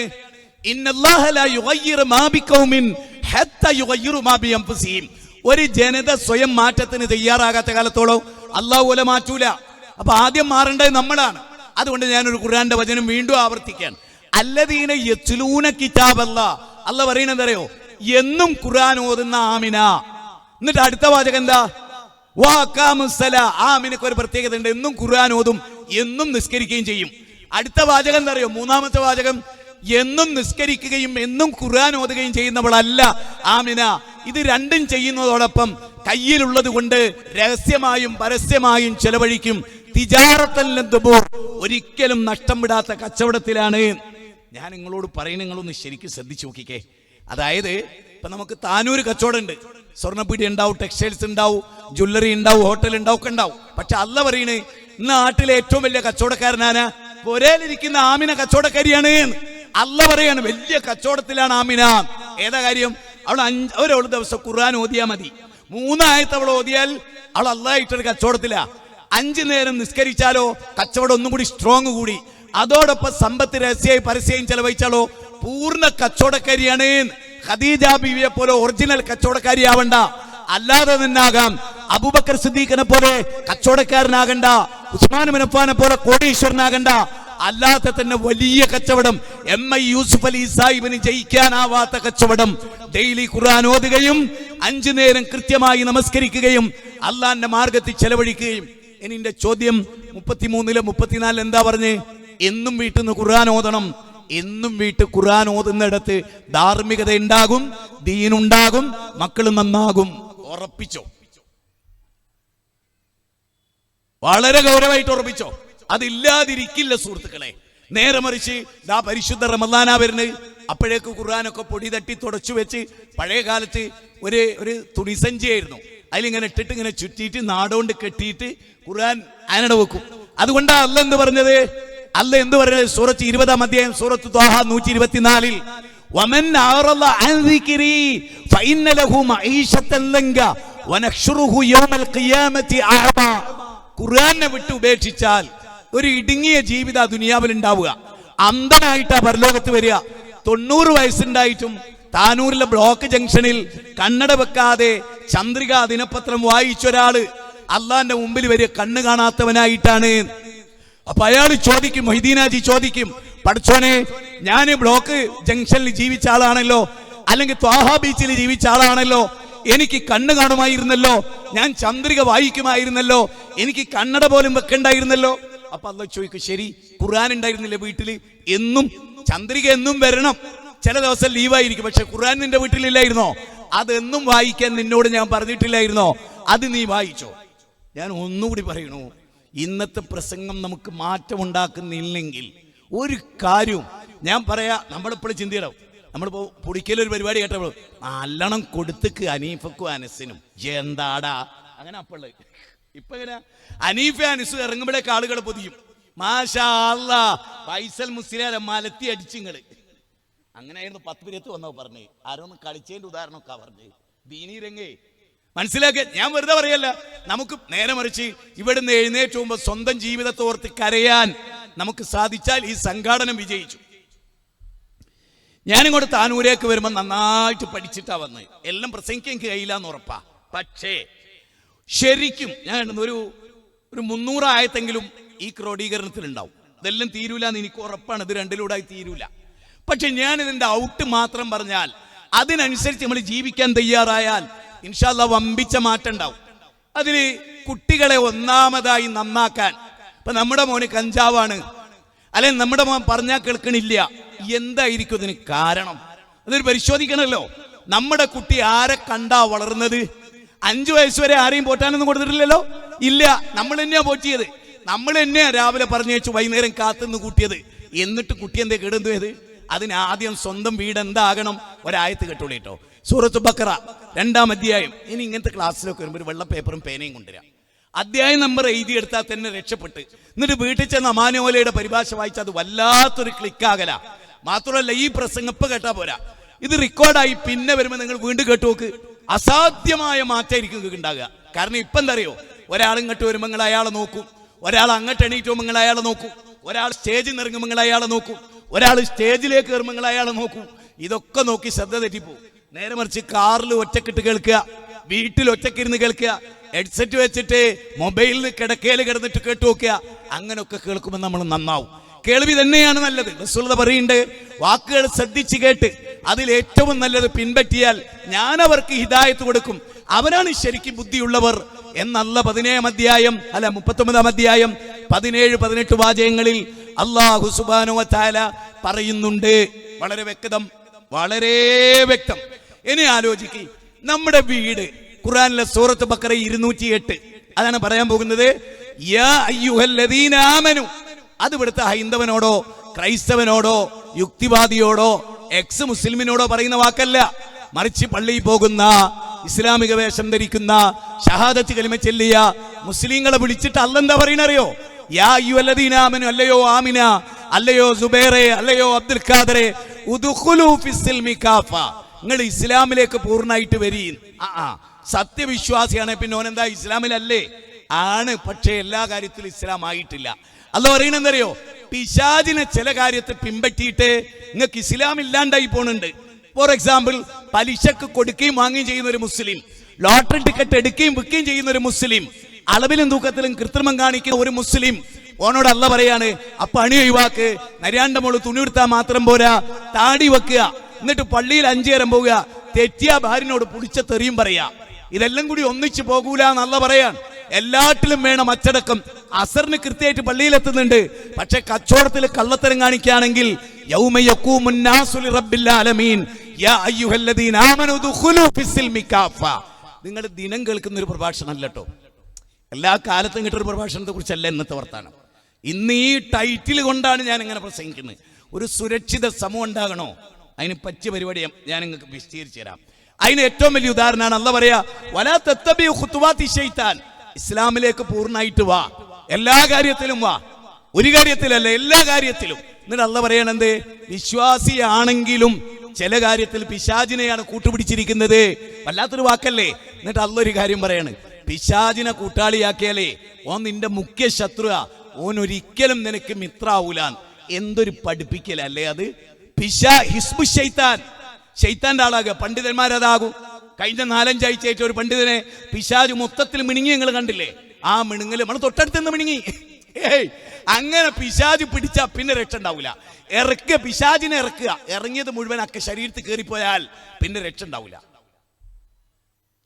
പിശാച് എല്ലാരെയും പിടിക്കും. യാ അയ്യുഹല്ലദീന ആമനൂന്നാ, അല്ലെങ്കിൽ ഞാനും ഉണ്ട്, നിങ്ങളും ഉണ്ട്, PN ഉണ്ട്, കുഞ്ഞു മുഹമ്മദ് മദനി, പർപ്പൂരുണ്ട്, എല്ലാവരും ഉണ്ട്, അല്ലേ? ഉണ്ട്.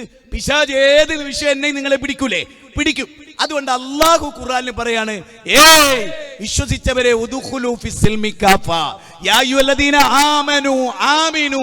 എന്തിനാ അങ്ങനെ പറഞ്ഞ്? വിശ്വസിച്ചവരെ വീണ്ടും വിശ്വസിക്കൂ. വല്ലാത്തൊരു പ്രയോഗം.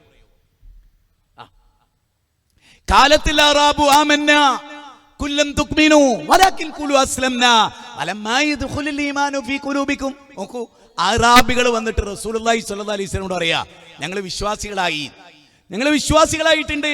അപ്പൊ അല്ലാഹ് പറയാണെന്ത്, എടോ തൊള്ളോണ്ട് പറഞ്ഞാൽ വിശ്വാസിയാവൂല. വലമ്മാ യദ്ഖുലുൽ ഈമാനു ഫീ ഖുലൂബിക്കും, ഈമാൻ ഹൃദയത്തിൽ കിടക്കണം. അത് നാവിലുണ്ട്, അതുകൊണ്ട് നാവിലുള്ളത് കൊണ്ട് മുസ്ലിമാന്ന് പറഞ്ഞു. അപ്പൊ ഈമാൻ നാവിലുണ്ടെങ്കിൽ മുസ്ലിമായി, മുഅ്മിനാവൂല.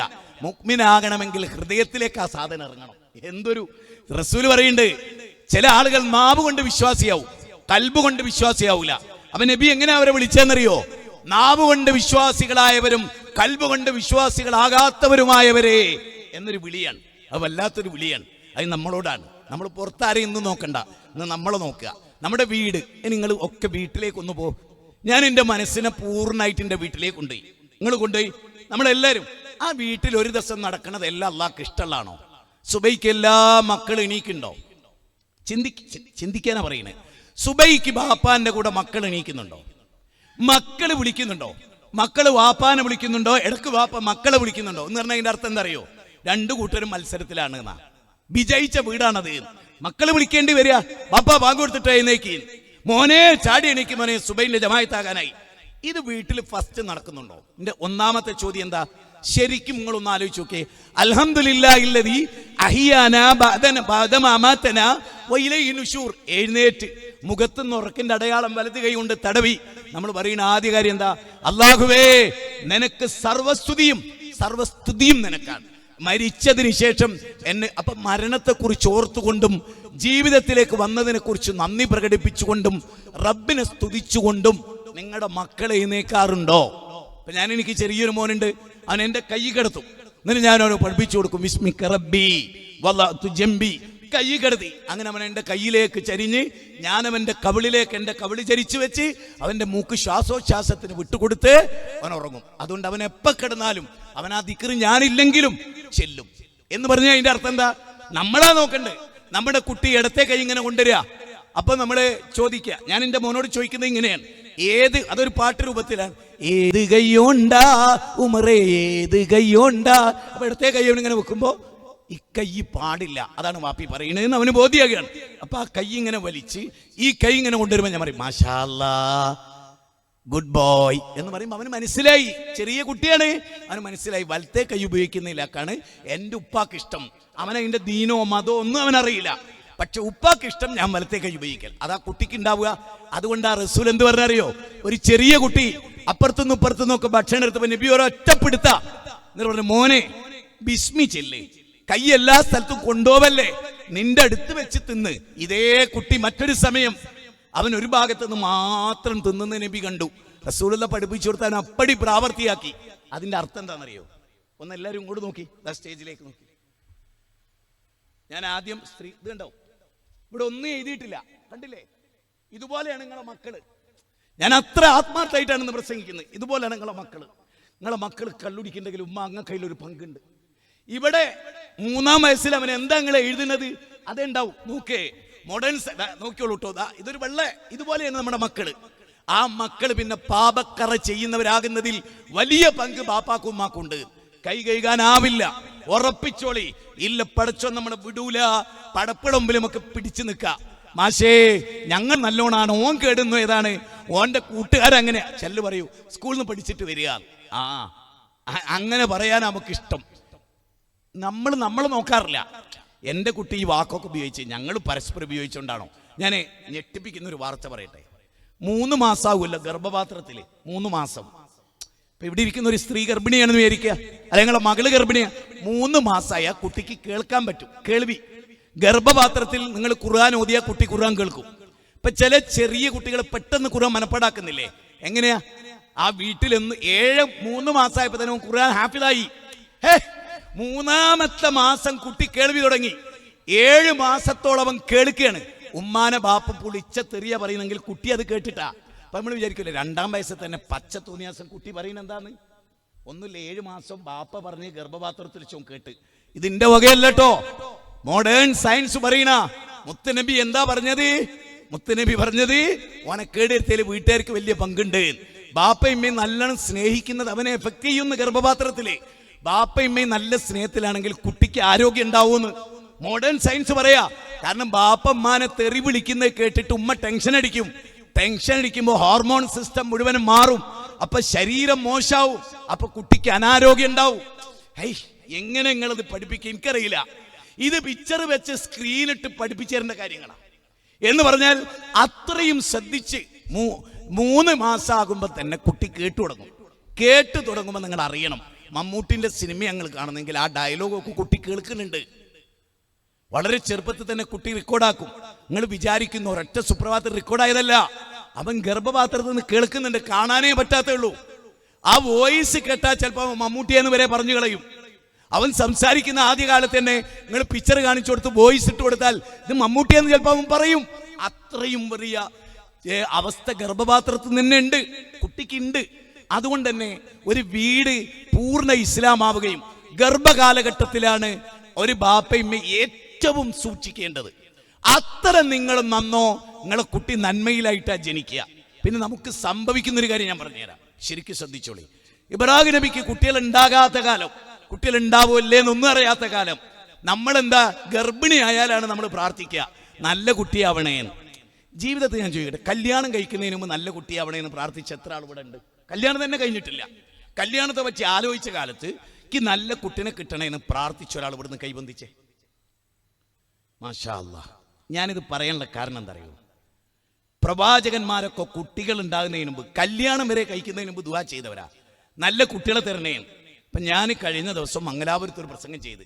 മംഗലാപുരത്തെ പ്രസംഗം കേട്ട ആരെങ്കിലും ഉണ്ടോ ഈ സദസ്സിൽ? മംഗലാപുരത്തെ കഴിഞ്ഞ ദിവസത്തെ പ്രസംഗം 2 ആളുണ്ട്. ഞാൻ അത് പറയുന്നത് എന്തിനാന്ന് വെച്ചാൽ, ആ പ്രസംഗം കേട്ടപ്പോൾ ഒരാൾ എനിക്ക് മെസ്സേജ് ഇട്ടു, ഉസ്താദേ വല്ലാത്ത സങ്കടമുണ്ട് എനിക്ക്, ഞാൻ കല്യാണം കഴിഞ്ഞിട്ട് ഒരുപാട് കൊല്ലായി, ഈ പ്രസംഗം ഞാൻ കല്യാണം കഴിക്കുന്നതിന് മുമ്പായിരുന്നെങ്കിൽ ഓളെ ഞാൻ കല്യാണം കഴിക്കൂലായിരുന്നു. എന്താ പറയാൻ കാരണം എന്നോ ഞാൻ പറഞ്ഞുതരാം നിങ്ങൾക്ക്. എനിക്ക് കേട്ടോളി, ഞാൻ പറയുന്ന വാചകം നിങ്ങൾ ശരിക്കും ശ്രദ്ധിച്ചോളി. ഒരു കൃഷിക്കാരൻ, ഓനെ ഇറക്കാൻ ഇഷ്ടമുള്ള വിത്ത് അല്ലെങ്കിൽ കൃഷി, ഓൻ ആ കൃഷിയെക്കുറിച്ച് ആലോചിക്കുമ്പോൾ ഏറ്റവും ആദ്യം ചിന്തിക്കുക എന്തായിരിക്കും? അവൻ വിത്തിറക്കാൻ പോകുന്ന കൃഷിയുടെ എത്രത്തോളം ഉൽപാദന കപ്പാസിറ്റി ഉള്ളതാണ്. I am right? ശരിയാണോ? മനസ്സിലായോ ഞാൻ പറഞ്ഞത് എന്താന്ന്? മനസ്സിലായോ? വിത്തിറക്കണ കൃഷിയുടെ എത്ര നന്നാകണം? ഇപ്പം ഞാൻ പറയണേ, എനിക്ക് നല്ലൊരു കുട്ടീനെ കിട്ടണമെങ്കിൽ എൻ്റെ ഭാര്യ നല്ലോണം നന്നാകണം. കാരണം ഓളാണ് അല്ലുമ്മ മദ്രസത്തുൻ, അല്ല ഉപ്പ മദ്രസത്തുനല്ല. അല്ലുമ്മ. അപ്പം എന്ത് വേണം? അപ്പം നമ്മൾ സാധാരണ ചെയ്യുന്ന എന്താ, ഇപ്പം നിങ്ങൾക്കും തോന്നും, ഞാനിത് പറഞ്ഞ അവസാനിപ്പിക്കും, നിങ്ങൾക്ക് തോന്നും വീട്ടിൽ ചെന്നിട്ട് ഓള നേരെ ഇങ്ങോട്ടോ തിരിച്ചോ ചോദിക്കരുത് കേട്ടോ. ഇനി അങ്ങോട്ടെങ്കിലും ചിന്തിക്കുക. എന്താ സംഭവം എന്ന് പറഞ്ഞാൽ, നമ്മുടെ കുട്ടി ജനിക്കേണ്ടത് ഒരു വിത്ത് ഏറ്റവും നല്ല കൃഷിയിടത്തിലിട്ടാലേ പൂർണ്ണ വളർച്ച ഉണ്ടാവും. അതിലെല്ലാ കായും പൂവും ഭംഗിയാകണമെങ്കിൽ കൃഷിയിടം കൂടി നന്നാകണം. വളവും വെള്ളവും മാത്രം പോരാ, കൃഷിയിടം നന്നാകണം, ബർക്കത്തുള്ളതാകണം. അതുപോലെയാണ് ഇപ്പൊ ഇബ്രാഹിം നബി ഒരിക്കലും കുട്ടിനെ കിട്ടാൻ വേണ്ടി പ്രാർത്ഥിച്ചിട്ടില്ല. ഉണ്ടോ? ഇബ്രാഹിം നബി കുട്ടിനെ കിട്ടാൻ വേണ്ടി പ്രാർത്ഥിച്ചിട്ടുണ്ടോ? ഉണ്ടെന്ന് പറഞ്ഞാലൊക്കെ ഒന്ന് കൈബന്ധിക്ക്. ഇബ്രാഹിം നബി കുട്ടീനെ കിട്ടാൻ വേണ്ടി ധൈര്യമായിട്ട് ബന്ധിക്ക്. ഞാനില്ല എന്നാ പറയുന്നത്, നിങ്ങൾ ബന്ധിക്ക്. മുജാഹിദ് വാലിശ്ശേരിനാ പിന്നെ ഇല്ലാന്നാ? അങ്ങനല്ല, ഞാൻ ആയത്ത് നമ്പറൊക്കെ പറയും.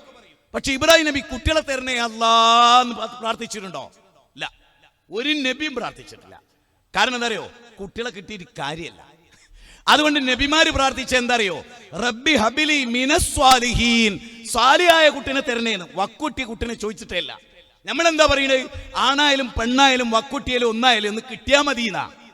ഒരു നബിയും സ്വാലിഹായ കുട്ടീന്നല്ലാതെ. ഇപ്പൊ സക്കരിയ നബി എന്താ പറയുന്നത് അറിയോ?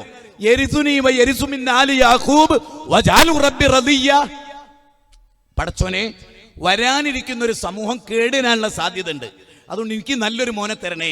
37-ാം അധ്യായം 100-ാമത്തെ വചനം, 19-ാം അധ്യായം 1 മുതൽ 10 വരെയുള്ള വചനം, 3-ാം അധ്യായം 36 മുതൽ 43 വരെയുള്ള വചനം. ഈ വചനത്തിൽ നബിമാരുടെ പ്രാർത്ഥന എന്താ? സ്വാലിഹായ കുട്ടികളെ തരണേ. അതുകൊണ്ട് കുട്ടി ഭാര്യ ഗർഭം ധരിക്കുന്നതിന് പിന്നെ ദുആ നല്ലൊരു കുട്ടിക്ക് വേണ്ടിയാണ്. അപ്പൊ ഒന്നാമതായി ലോകം നന്നാകണമെങ്കിൽ, ഞാൻ വേറൊരു കാര്യം പറയട്ടെ, ക്ഷമിക്കണം കേട്ടോ.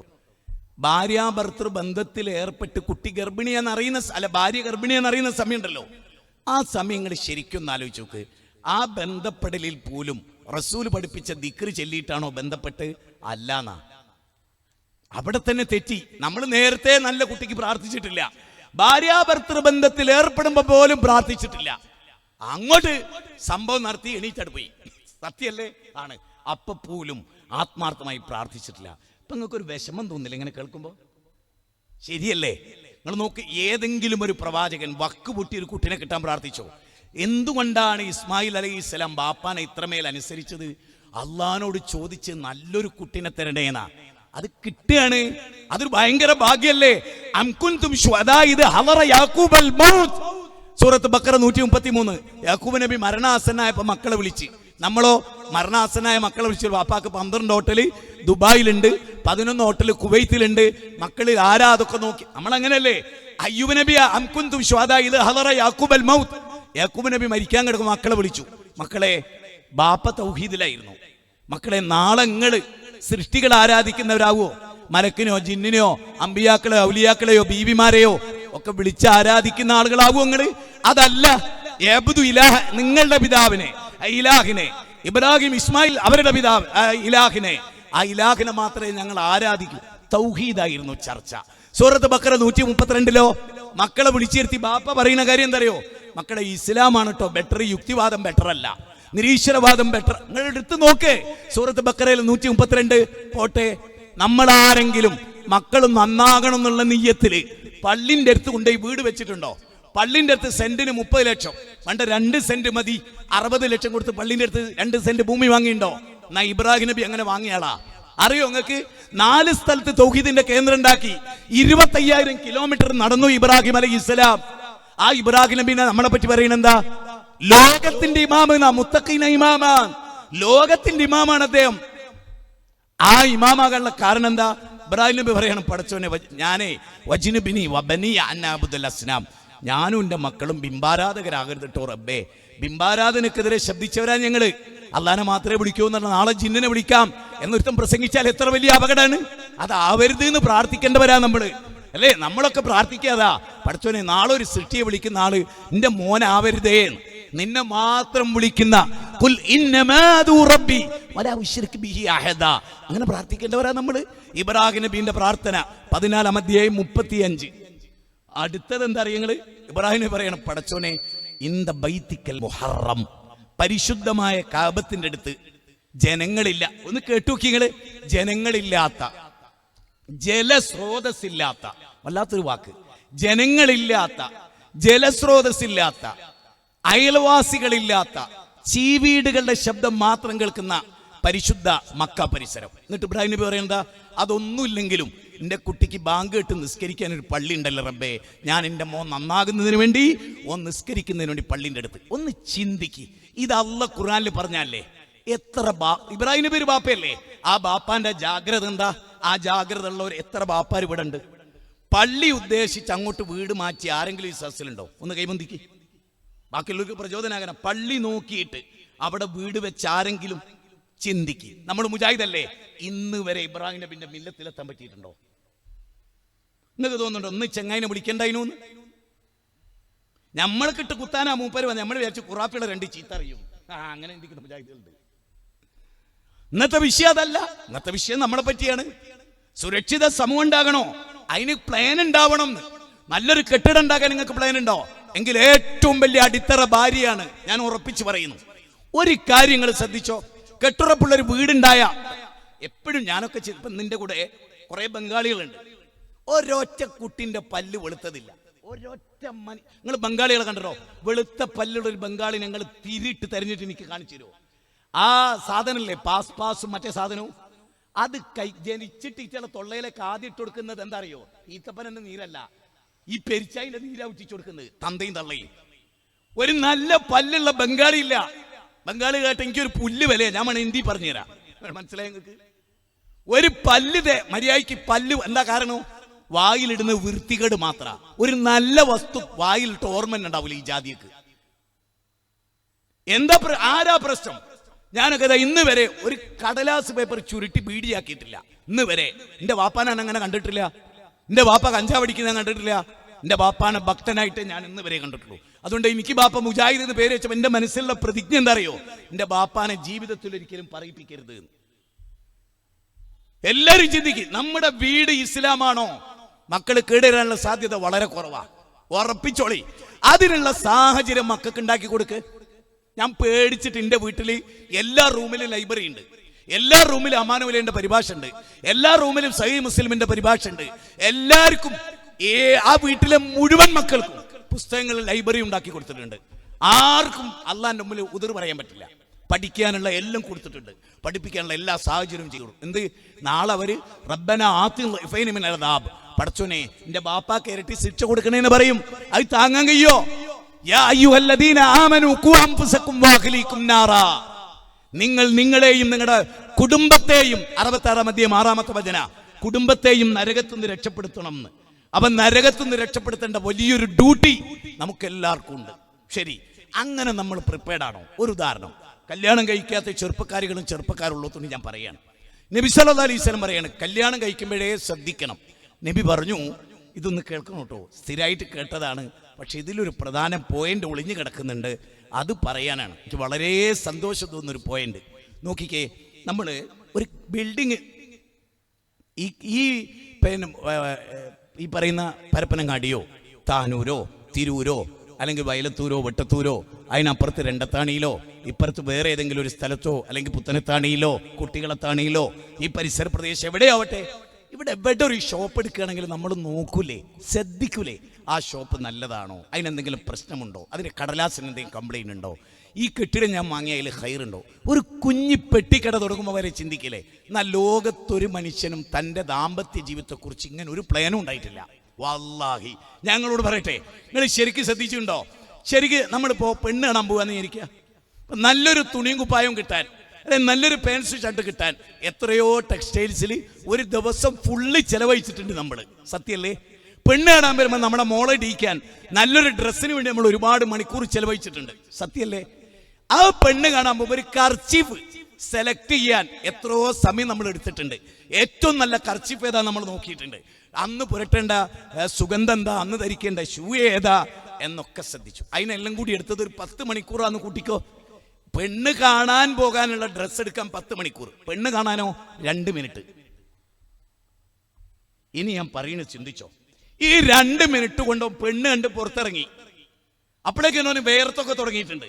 അപ്പൊ കൂട്ടുകാരി ചോദിക്കാണ്, എടാ എന്താ അഭിപ്രായം? ശരിക്കും ചിന്തിക്കണേ. കൂട്ടുകാരി ചോദിക്കാണ്, അപ്പൊ ഇഷ്ടപ്പെട്ടോ? ഇഷ്ടപ്പെട്ട്. 2 മിനിറ്റ് കൊണ്ട് ഓളത് എന്താ ഇഷ്ടപ്പെട്ട്? ഞാൻ എല്ലാവരോടും ചോദിക്കണേ, 2 മിനിറ്റ് കൊണ്ട് എന്താ ഇഷ്ടപ്പെട്ടു? ഓളെ മുഖം, ഓളെ സൗന്ദര്യം, ഓളെ ശരീരം ഓൻ ഇഷ്ടപ്പെട്ടു. 2 മിനിറ്റ് കൊണ്ട് ഓളെ എന്തൊക്കെ സ്വഭാവം കാണിച്ചോ, സ്വഭാവക്കേട് കാണിച്ചോ? ഒളുമ്മാനോട് എങ്ങനെ പെരുമാറി അറിയോ? ഒളുപ്പാനോട് എങ്ങനെ പെരുമാറുന്ന അറിയോ? ഓക്ക് പ്രേമം ഉണ്ടായിരുന്നു അറിയോ? ഓൾ എത്ര ആളെ പ്രേമിച്ചിരുന്നു എന്നറിയോ? 7ാം ക്ലാസ് തുടങ്ങിയിട്ട് 12ാം ക്ലാസ് വരെ 12 എണ്ണത്തിന് പ്രേമിച്ചോളാ കുത്തിരിക്കുന്നത്. ഓളെ 2 മിനിറ്റ് കൊണ്ട് നിങ്ങൾക്ക് ഇഷ്ടപ്പെട്ട്. പെണ്ണുങ്ങൾ വിചാരിക്കും, ചെങ്ങായി എന്താ ഈ പറയണത്? ഞാൻ നിങ്ങൾക്ക് മോളുണ്ടാവുമല്ലോ, ഞാൻ പറയണ നിങ്ങൾ ശരിക്കും ചിന്തിക്കും. അങ്ങനത്തെ ഒരു പെണ്ണിനെ 2 മിനിറ്റ് കൊണ്ടാണ് ഇഷ്ടപ്പെടുന്നത്. 2 മിനിറ്റ് കൊണ്ടേ. ഞാൻ ഇന്നലെ എൻ്റെ വീട്ടിൽ ആരോ വന്നപ്പോൾ ഞാൻ പറഞ്ഞു, എൻ്റെ ഭാര്യയുണ്ട്, ഞാൻ പറഞ്ഞു ഇവിടെ 2 മാസം ഞാൻ പെണ്ണുണ്ട്. 2 മാസം നമ്മൾ വിശ്വസിക്കുമോ? 2 മാസം ഒരു പെണ്ണ് കാണാൻ പോയിരുത്തനെ തുടർച്ചയായിട്ട് 2 മാസം കാണുക, ഓള് കാണാണ്ട്. അങ്ങനെ പെണ്ണെട്ടിയാളാ ഞാൻ. എനിക്ക് ഇന്ന് വരെ ദുഃഖമല്ല, ഇന്ന് വരെ 2 മാസം ഞാൻ ഓളെ കണ്ട്. 2 മാസം ഓള് കാണാതെ ഒറ്റ ദിവസമാണ് ഓളെ പെണ്ണ് കാണാൻ പോയത്. 45 മിനിറ്റോളം എൻ്റെ മുമ്പിൽ ഇരുത്തിയിട്ട പെണ്ണുണ്ട്. ഓളമ്മ അവിടെ, ഓള് ഇപ്പുറത്തെ കസേരയില്, ഓളെ വല്യമ്മ അവിടെ, ഞാൻ ഇപ്പുറത്തെ കസേരയില്. അങ്ങനെ ആ പെണ്ണുണ്ട്. ഓളോട് ഞാൻ അന്ന് പറഞ്ഞ ഞങ്ങൾ കേൾക്കുകയാണെങ്കിൽ നിങ്ങൾ ഇന്നെ പ്രാന്തെന്ന് വിളിക്കൂ. 6 ചുരുങ്ങി പ്രസവിക്കണം. എൻ്റെ കുടുംബത്തിൽ ആണായാലും പെണ്ണായാലും 2, അതിൻ്റെ വീട്ടിൽ പറ്റൂല. എൻ്റെ വാപ്പ 7 മക്കളുണ്ട്, എനിക്ക് ചുരുങ്ങിയത് 6 എണ്ണം വേണം. മാഷാ അല്ലാഹ് 8 കുട്ടികളുണ്ട്. ഇപ്പോൾ അത് വേറെ വിഷയം, അവിടെ കേട്ടെ. ഞാൻ പറയുന്നത് അതുവരെ ഞാൻ പറഞ്ഞിട്ട് ഓളോട് പറഞ്ഞ വാക്കെന്തറിയോ? മുജാഹിദ് വാൽശ്ശേരി എന്നൊരു പ്രഭാഷകൻ വന്നു, നീ ഈ ചാടി കയറി പെണ്ണ് ആകാനൊന്നും മെനക്കെടണ്ട. എനിക്ക് വേറെ പെണ്ണിട്ടു, നല്ല സൗന്ദര്യമുള്ള കുട്ടിയാണ്, നല്ല വിദ്യാഭ്യാസമുള്ള കുട്ടിയാണ്, 2 മാസമാണ് എന്നെ ഞാൻ പഠിച്ച്. ഏത് പുരുഷനും നിന്നെ കിട്ടിയാൽ രക്ഷപ്പെടും, എനിക്കൊരു സംശയമില്ല. പക്ഷേ എന്നെ കിട്ടിയിരുന്ന എനിക്കൊരു ഇതുവരെ എന്നെ ചിലപ്പോൾ കൊന്നിട്ട് കൊണ്ടുവരും, ചിലപ്പോൾ കയ്യോ കാലോ വെട്ടിക്കൊണ്ടുവരും, ചിലപ്പോൾ ഞാൻ വന്നില്ലാന്ന് വരും. അങ്ങനെയൊക്കെ ഉണ്ടാവും. എൻ്റെ വീട്ടിൽ തോന ആളുണ്ട്, ഒരുപാട് വെച്ചു വിളമ്പണം, കഷ്ടപ്പെടണം, ഇത്രയൊക്കെ കുട്ടികളുണ്ടാവണം. 2 കൊല്ലം കൂടുമ്പോൾ ഗർഭിണിയാണോ, ഒരു സ്റ്റോപ്പ് ഉണ്ടാവില്ല. ഇതൊക്കെ പെണ്ണ് കാണുമ്പോൾ പറഞ്ഞിട്ടാ കിട്ടി. എന്നിട്ട് ഇറങ്ങിപ്പോരുമ്പോൾ വല്യമ്മനോട് ഒരു വാക്കും പറഞ്ഞു, ഞാനായിട്ട് ഇതിൽ നിന്ന് ക്യാൻസൽ ആവില്ല, നിങ്ങൾ ഒഴിവായിക്കൊള്ളി. കാരണം 2 മാസം ഞാൻ അവളെ വയ്യാൽ നടന്നിട്ടുണ്ട്. നിങ്ങൾക്ക് എന്ത് തോന്നിയാലും വണ്ടി കേട്ടോ, ഇതെവിടെ ക്ലിപ്പിട്ടാലും ഇടണം. നിങ്ങൾ എവിടെയും ക്ലിപ്പിടണോ കേട്ടോ. ആ ക്ലിപ്പിട്ട് ജനങ്ങളെ കേൾപ്പിക്കണം. എന്നിട്ട് ജനങ്ങൾ ഇങ്ങനെ ആവണം. ഞാൻ ഓള് കയറുന്ന ബസ് കയറും, ഓളറിയാതെ. ഓളിനറിയില്ല ലോകത്ത് എത്രയോ ആള് ബസ് കയറി, ഞാനും കയറുന്നുണ്ട്. ഓള് ബസ്സിൽ എങ്ങനെ ഇരിക്കുന്നു എനിക്ക് നോക്കണം. കാരണം എൻ്റെ കുട്ടികളെ പ്രസവിക്കാനുള്ള വിത്ത് ഇറക്കേണ്ട കൃഷിയുടെ അത്. നിങ്ങൾക്ക് എന്ത് തോന്നിയാലും കേട്ടോ, ഞാൻ ഈ പറയുന്നത് ലോകത്ത് യുക്തിവാദിക്ക് ക്ലിപ്പാക്കാം, ഏത് താന്തോന്നിക്കും ക്ലിപ്പാക്കാം. പക്ഷെ ഞാൻ രക്ഷപ്പെട്ടവനാണ്. ഞാൻ എന്നും പറയും, നാളെയും പറയും, എൻ്റെ റബ്ബ് എനിക്ക് അതിന് കരുത്ത് തന്നു. എന്തുകൊണ്ട്? ഒന്നുമില്ല, ഞാൻ അത്രയും പരിശോധിച്ച്. ഇനി എന്തെങ്കിലും പറ്റിയാൽ അതല്ലാഹ്. കാരണം മരിക്കുന്നവരെ അവള് നമ്മളെ കൂടെ ഉണ്ടാവണം. അവളിലാ നമുക്ക് കുട്ടി ഉണ്ടാവണത്. അതുകൊണ്ട് നിങ്ങൾ കണ്ടോ ഉമർ ബിൻ ഖത്താബ് റളിയല്ലാഹു എങ്ങനെ മോനെ കൊണ്ട് കെട്ടിച്ച്? വല്ലാത്തൊരു പരിശോധനയ്ക്ക് ശേഷം കെട്ടിച്ച്. അറിയണോ, നമ്മൾ എത്രയോ പ്രസംഗിച്ചിട്ടുണ്ട്. ഉമർ ബിൻ ഖത്താബ് റളിയല്ലാഹു ജനങ്ങളുടെ സുഖക്ഷേമങ്ങൾ അറിയാൻ വേണ്ടി ഇറങ്ങി ഇങ്ങനെ നടക്കും. അങ്ങനെ നടക്കുമ്പോഴാണ് ഒരു ഉമ്മ മോളോട് പറയാ, മോളെ പാലിൽ വെള്ളം ചേർക്ക്, മോളെ പാലിൽ വെള്ളം ചേർക്ക് മോളെ. ആ കുട്ടി പറയണം, ഉമ്മ ഇല്ല ഞാൻ ചേർക്കൂലമ്മ. ഇല്ല മോളെ, ആരും അറിയില്ല. അപ്പൊ കുട്ടി പറയണു, ഉമ്മ കഴിഞ്ഞ ആഴ്ചയും ഉമർ ബിൻ ഖത്താബിന്റെ ഖുതുബയില് ഞാൻ കേട്ടിട്ടുണ്ട്, എന്ത് പാലിൽ വെള്ളം ചേർക്കൽ സാമൂഹ്യ തിന്മയാണ്, ഞാൻ ചെയ്യൂലമ്മ. അപ്പൊ ഉമ്മ ചോദിക്കണം മോളോട്, മോളെ അതിന് ഉമർ എങ്ങനെയാ അറിയാ, ഉമർ എങ്ങനെയാ കാണുക? ധാർമ്മിക ജീവിതം നമ്മളെ വിഷയം, ധാർമ്മിക ജീവിതം. അപ്പൊ ആ കുട്ടി പറയുന്ന വാക്കെന്താ അറിയോ? ഉമ്മാനേക്കാളും പക്വത കുറവായിക്കല്ല മോക്ക്, ഉമ്മാക്കാണല്ലോ പ്രായം കൂടുതൽ, ഉമ്മയാണല്ലോ കൂടുതൽ ഭക്ഷണം കഴിച്ചിട്ടുണ്ടാവുക. എന്നിട്ടും ആ മോള് പറയുന്ന എന്താ? ഉമ്മ ഞാൻ ചെയ്യൂല. ഉമർ കണ്ടില്ല, ശരിയാണ് ഉമ്മ. ഉമ്മന്റെ പട്ടാളം കണ്ടില്ല, ശരിയാണ് ഉമ്മ. പാല് വെള്ളം ചേർത്ത് കൊടുക്കുന്നവരും അറിഞ്ഞില്ല, ശരിയാണ് ഉമ്മ. പടച്ചോൻ അറിയാണ്ടിക്കും ഉമ്മ. കണ്ണിന്റെ കട്ടുനോട്ടം അറിയുന്ന, ഹൃദയത്തിന്റെ വിചാരവികാരങ്ങൾ അറിയുന്ന റബ്ബറിയിലെ ഉമ്മ. അതുകൊണ്ട് ഈ മോള അതിന് കിട്ടൂല. ഇനി ഞാൻ പറയുന്നത് കേട്ടോ, ആ കുട്ടി ചെറ്റക്കുടില്ല, പാൽക്കാരിയ. ഉമർ ബിൻ ഖത്താബ് ആരാ? ലോകരെ എഴുതി വെച്ച എന്താ അറിയോ? ഗാന്ധിജി പോലും പറഞ്ഞ സ്വതന്ത്ര ഇന്ത്യയില് ഉമർ ബിൻ ഖത്താബ് ഭരിച്ചാ മതി. അത്രയും 20 ഭൗതിക സാമ്രാജ്യങ്ങളെ ഭരിച്ച, ഏക ആത്മീയ സാമ്രാജ്യത്തെ ഭരിച്ച വിശ്വാചാര്യനായിരുന്നു ഉമർ ബിൻ ഖത്താബ്. നീതിയുടെ മകുടോദാരനായിരുന്നു. അദ്ദേഹം ആ വീടിന് മാർക്കിട്ടു. അദ്ദേഹം മോളെ സൗന്ദര്യം കണ്ടിട്ടില്ല, കുട്ടിന്റെ വലുപ്പ ചെറുപ്പം അറിഞ്ഞിട്ടില്ല. പക്ഷെ കുട്ടിയുടെ ക്വാളിറ്റി അതിന് മാർക്കിട്ടു വീട്ടിന്. പിറ്റേന്ന് രാവിലെ വീട്ടിൽ ചെന്നിട്ട് സ്വന്തം മോനോട് ചോദിക്കണം, എന്താ അറിയോ? ഖാസിമേ, രഹസ്യത്തിലും പരസ്യത്തിലും ധാർമ്മികത കാത്തു സൂക്ഷിച്ച് ജീവിക്കുന്ന അടിവരട്ടോ ധാർമ്മിക ജീവിതം. രഹസ്യത്തിലും ഉമർ ബിൻ ഖത്താബ് റളിയല്ലാഹു മനസ്സിലാക്കി എന്താ അറിയോ? ഒരു തുള്ളി പാലിൽ വെള്ളം ചേർക്കൂലെങ്കിൽ അമൂല്യമായ ചാരിത്രത്തിൽ ആ പെണ്ണ് പങ്കു ചേർക്കുവോ? എന്റെ മോനെ പറ്റിയ പെണ്ണാണ്. ചെറ്റക്കുടിയിൽ നിന്ന് ധാർമ്മിക ജീവിതമുള്ള ഒരു കുട്ടിയെ, അപ്പൊ സുരക്ഷിതത്വമുള്ള ഉമർ ബിൻ അബ്ദുൽ അസീസ് അതിലുണ്ടായി. ആരുണ്ടായി? ലോകം കണ്ട രണ്ടാം ഉമർ എന്ന് വിളിക്കപ്പെടുന്ന ഉമർ ബിൻ അബ്ദുൽ അസീസ് ആ കുടുംബത്തിലാ ജനിച്ചത്. എന്തുകൊണ്ട് ജനിച്ചു?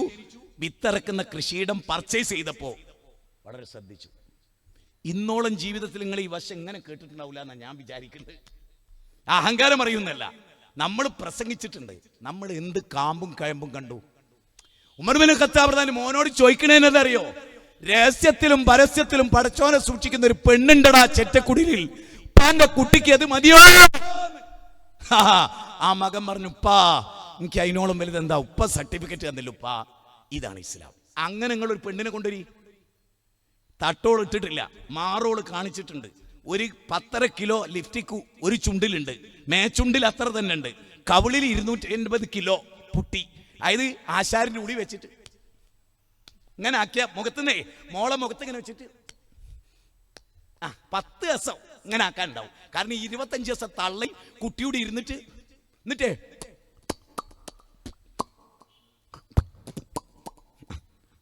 ഓന്റെ 5 മണിക്കൂർ ഭർത്താവ് കാത്തുന്ന അവസാനമുള്ള മൊയ്യല്ലി നമുക്ക് ഈ പുറപ്പെട്ട് തീരുമ്പോ കിയാമത്ത് നാൾ കഴിയും, ഞാൻ പോവുക എന്ന് പറഞ്ഞിട്ട് പറ. ഇങ്ങനല്ലേ വീട്ടില്? മുജാഹിദിന്റെ വീട്ടിലും ഇങ്ങനല്ലേ? ജമാഅത്തെ ഇസ്ലാമിന്റെ വീട്ടിൽ ഇങ്ങനല്ലേ? തബ്ലീഗിന്റെ വീട്ടിൽ ഇങ്ങനല്ലേ? APK സുന്നിന്റെ വീട്ടിൽ ഇങ്ങനല്ലേ? ആര് നന്നാക്കും?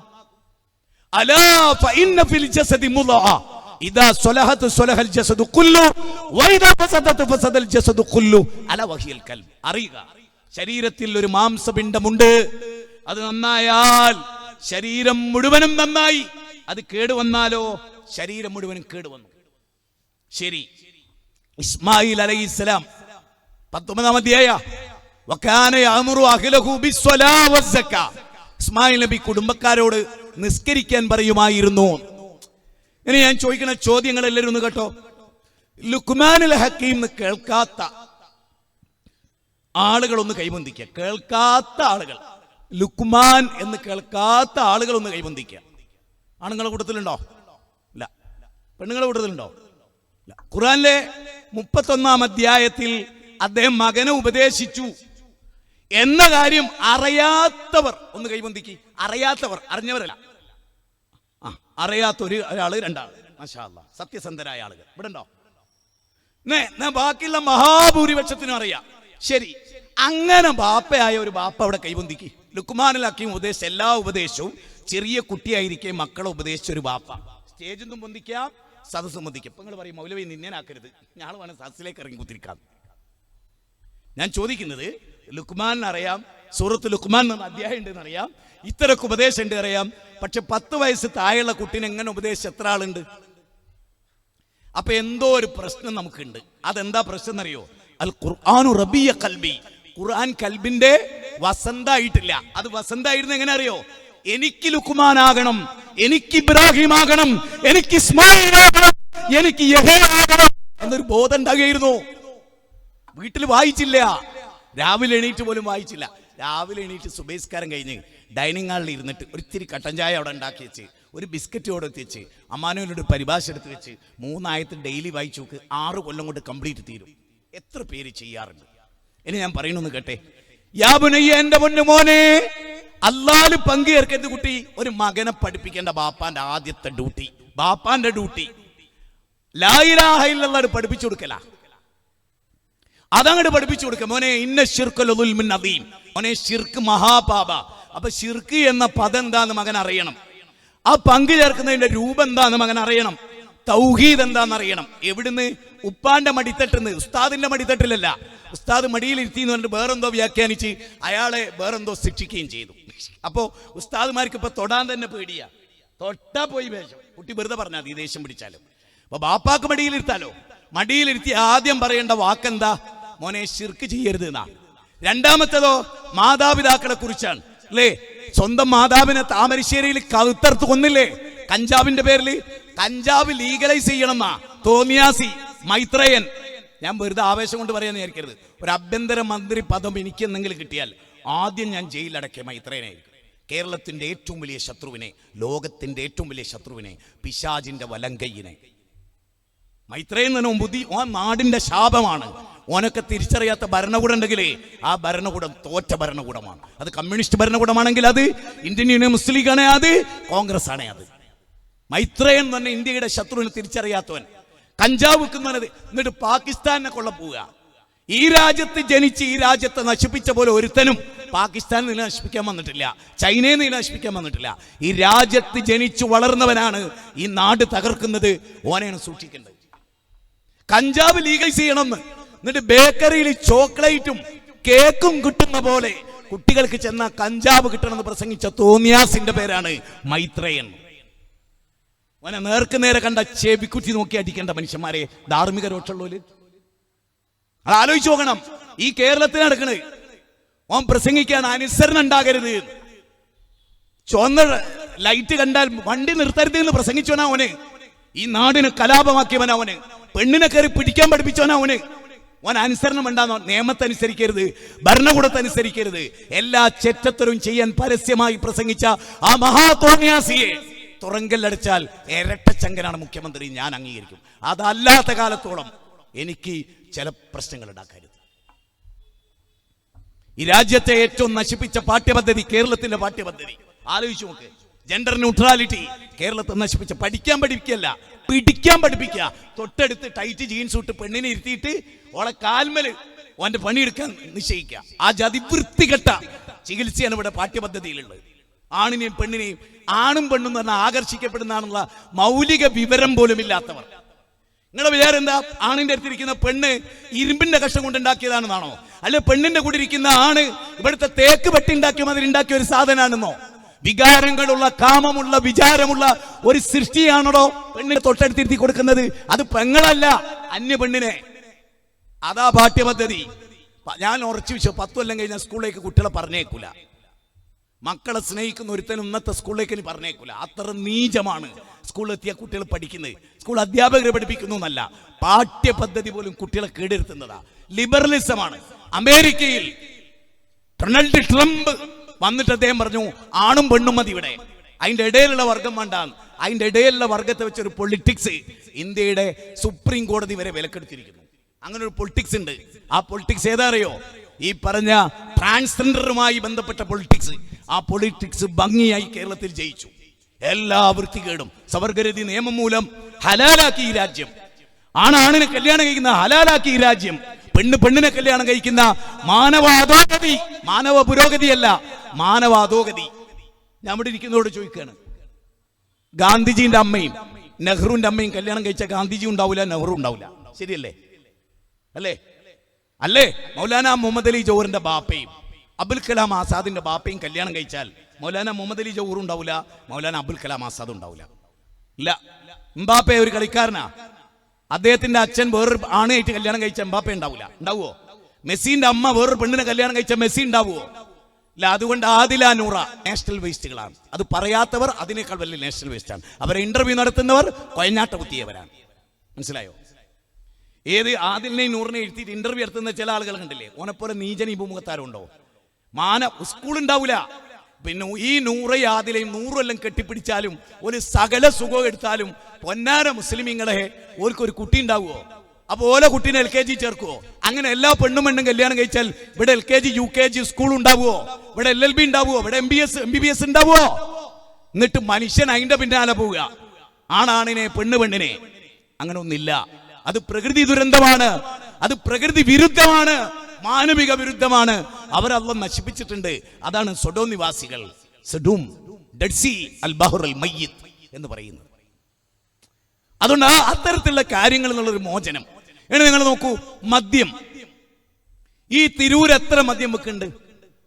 തിരൂര് മുസ്ലിങ്ങളുടെ പോക്കറ്റാ.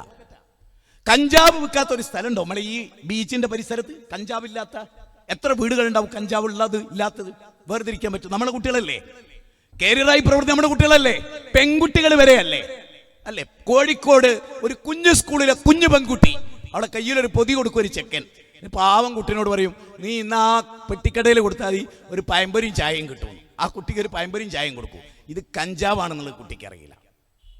കുട്ടികളുടെ ബാഗിൽ ആസൂത്രിതമായി സിന്തറ്റിക് ലഹരികൾ പെൺകുട്ടികളൊക്കെ ഓവറായിട്ട് ഉപയോഗിക്കുന്നു. ആൺകുട്ടികളെക്കുള്ള ഏറ്റവും വലിയ എന്താ പറയാ ക്രൂരയായി പെരുമാറുന്ന പെൺകുട്ടികളാണ് ഈ അടുത്ത കാലത്ത്. അവർ ശാസ്ത്രീയമായി കൊല്ലുന്ന പോലെ അവർ സൈറ്റിൽ കയറി സെർച്ച് ചെയ്യുന്നൊന്നും ആണുങ്ങൾ സെർച്ച് ചെയ്യാറില്ല. അത്രയും ഭീകരമാണ് പെൺവർഗം. ഞാൻ വെറുതെ പറയല്ല. പ്രേമിക്കാൻ ഇഷ്ടമില്ലാത്ത ചെക്കനോട് നീ ആണാടാ, എടാ ഞാൻ ചുണ്ടിലൊക്കെ പെരട്ടി വന്നിട്ട് നിന്റെ സൗന്ദര്യം കാണാത്ത ഈ ചെറുത്താനല്ലടാ എന്നൊക്കെ പെൺകുട്ടികൾ ചോദിക്കല്. എന്നിട്ട് ഒരു പെണ്ണ് 7 പുരുഷന്മാരെ, ഒരു പുരുഷൻ 7 പെണ്ണുങ്ങളൊക്കെ കൊണ്ടെടുക്കുക. അപ്പോ ഞാൻ വെറുതെ പറയല്ല, നിങ്ങൾ ശരിക്കും ബീച്ചിലൊക്കെ പരിശോധിച്ച് നോക്ക്. രാത്രി 2 മണിക്ക് നമ്മുടെ പെൺകുട്ടികൾ, അങ്ങനെ പേരിനൊരു മഫ്തെങ്ങനെ ഉണ്ടാവും, നമ്മുടെ പെൺകുട്ടികൾ 2 മണിക്ക് ഏത് വീട്ടിലേക്ക് അവൾ പോകുന്നത്? ഏത് വീട്ടിൽ നിന്ന് അവൾ ഇറങ്ങിയത്? മുസ്ലിമിന്റെ വീട്ടിൽ നിന്നല്ലേ? നിസ്കരിക്കുന്ന, ഹജ്ജ് ചെയ്യുന്ന, ഉംറ ചെയ്യുന്ന വാപ്പാന്റെ വീട്ടിൽ നിന്നല്ലേ? അല്ലേ? ജീവിതത്തിൽ ഒരു തെറ്റും ചിന്തിക്കാത്ത ഉമ്മാന്റെ മോളല്ലേ ഓള്? എങ്ങനെ ഓള് അങ്ങനെ ആയി? ആരാ അവളെ നിയന്ത്രിക്കേണ്ടത്? ചിന്തിക്കുക, എല്ലാവരും ചിന്തിക്കുക. ഞാൻ ഒരു ഉദാഹരണം പറയാം. നബി സല്ലല്ലാഹു അലൈഹി വസല്ലം എങ്ങനെയായിരുന്നു മക്കളെ നന്നാക്കി? ഒരു ഉദാഹരണം. നബിയുടെ പേരക്കുട്ടി എനിക്ക് ഭയങ്കര ഇഷ്ടമായിരുന്നു, ഫാത്തിമയോട്. നിങ്ങൾക്ക് എല്ലാവർക്കും അറിയാം, ഞാൻ പറയേണ്ടതില്ല. ഫാത്തിമ ബീവിയുടെ പേരക്കുട്ടി പൊതുമുതലിൽ നിന്ന് പാടില്ലാത്തൊരു കാരക്ക എടുത്ത് വായിലിട്ടു. കഹ്, തുപ്പിക്കള മോനെ, നമുക്കത് ഹലാലല്ലോ കുഞ്ഞെ. കുട്ടി വായിൽ തന്നെ ഇട്ടു. നബി വിരല് വായിലേക്ക് വെച്ചത് കുട്ടി കരഞ്ഞു. എന്നിട്ട് നബി അത് അനുവദിച്ചില്ല. ഇനി ഞാൻ ചോദിക്കുന്നൊരു ചോദ്യം, നമ്മൾ എന്താ ചോദിക്കല്? നമ്മൾ സാധാരണ പറയല് കുട്ടികളല്ലേ, പൈച്ചിട്ടല്ലേ, നെയ്ച്ചോറല്ലേ, ബെയ്ച്ചോട്ടെ. നമ്മൾ സാധാരണ പറയുന്ന ചൊല്ലാണ്. ഞാൻ വളരെ ആത്മാർത്ഥമായി ചോദിക്കാം, നബി സല്ലല്ലാഹു അലൈഹി വസല്ലമ എത്ര കാരുണ്യമുള്ള ആളാ. എന്നിട്ടും ചെറിയ കുട്ടിയുടെ വായിൽ നിന്ന് കാരക്കെടുക്കുക വഴി ആ കുട്ടി എന്ന വെള്ളക്കടലാസിൽ കുല്ലു മൗലൂദി യൂലദു അലൽ ഫിത്ര എന്ന ഫിത്രത്തിൽ നബി എന്താ എഴുതുന്നത്? മോനെ ഹറാം നമുക്ക് പറ്റൂല എന്നാ പഠിപ്പിക്കുന്നത്. പിന്നെ ജീവിതത്തിൽ എപ്പോഴെങ്കിലും ഹസൻ ഹുസൈൻ കുട്ടികൾ അന്യന്റെ കാരക്കെടുത്തത് നിങ്ങൾ ആ ചരിത്രത്തിൽ എവിടെയും കാണുമോ? ഉണ്ടോ? നിങ്ങൾ കണ്ടിട്ടുണ്ടെങ്കിൽ പറഞ്ഞു തരണോ? ഞാൻ വായിച്ചെടുത്തൊരു സ്ഥലത്തുമില്ല. ചിന്തിക്ക്, വേണ്ട, അതൊക്കെ പോട്ടെ. അബൂ ദുജാന റളിയല്ലാഹു സുബൈസ്കാരം കഴിഞ്ഞിട്ട് പെട്ടെന്ന് എണീറ്റ് പോകും. ദിക്റൊന്നും ചെല്ലാതെ സലാം വീട്ടിൽ എണീറ്റെടു പോകും.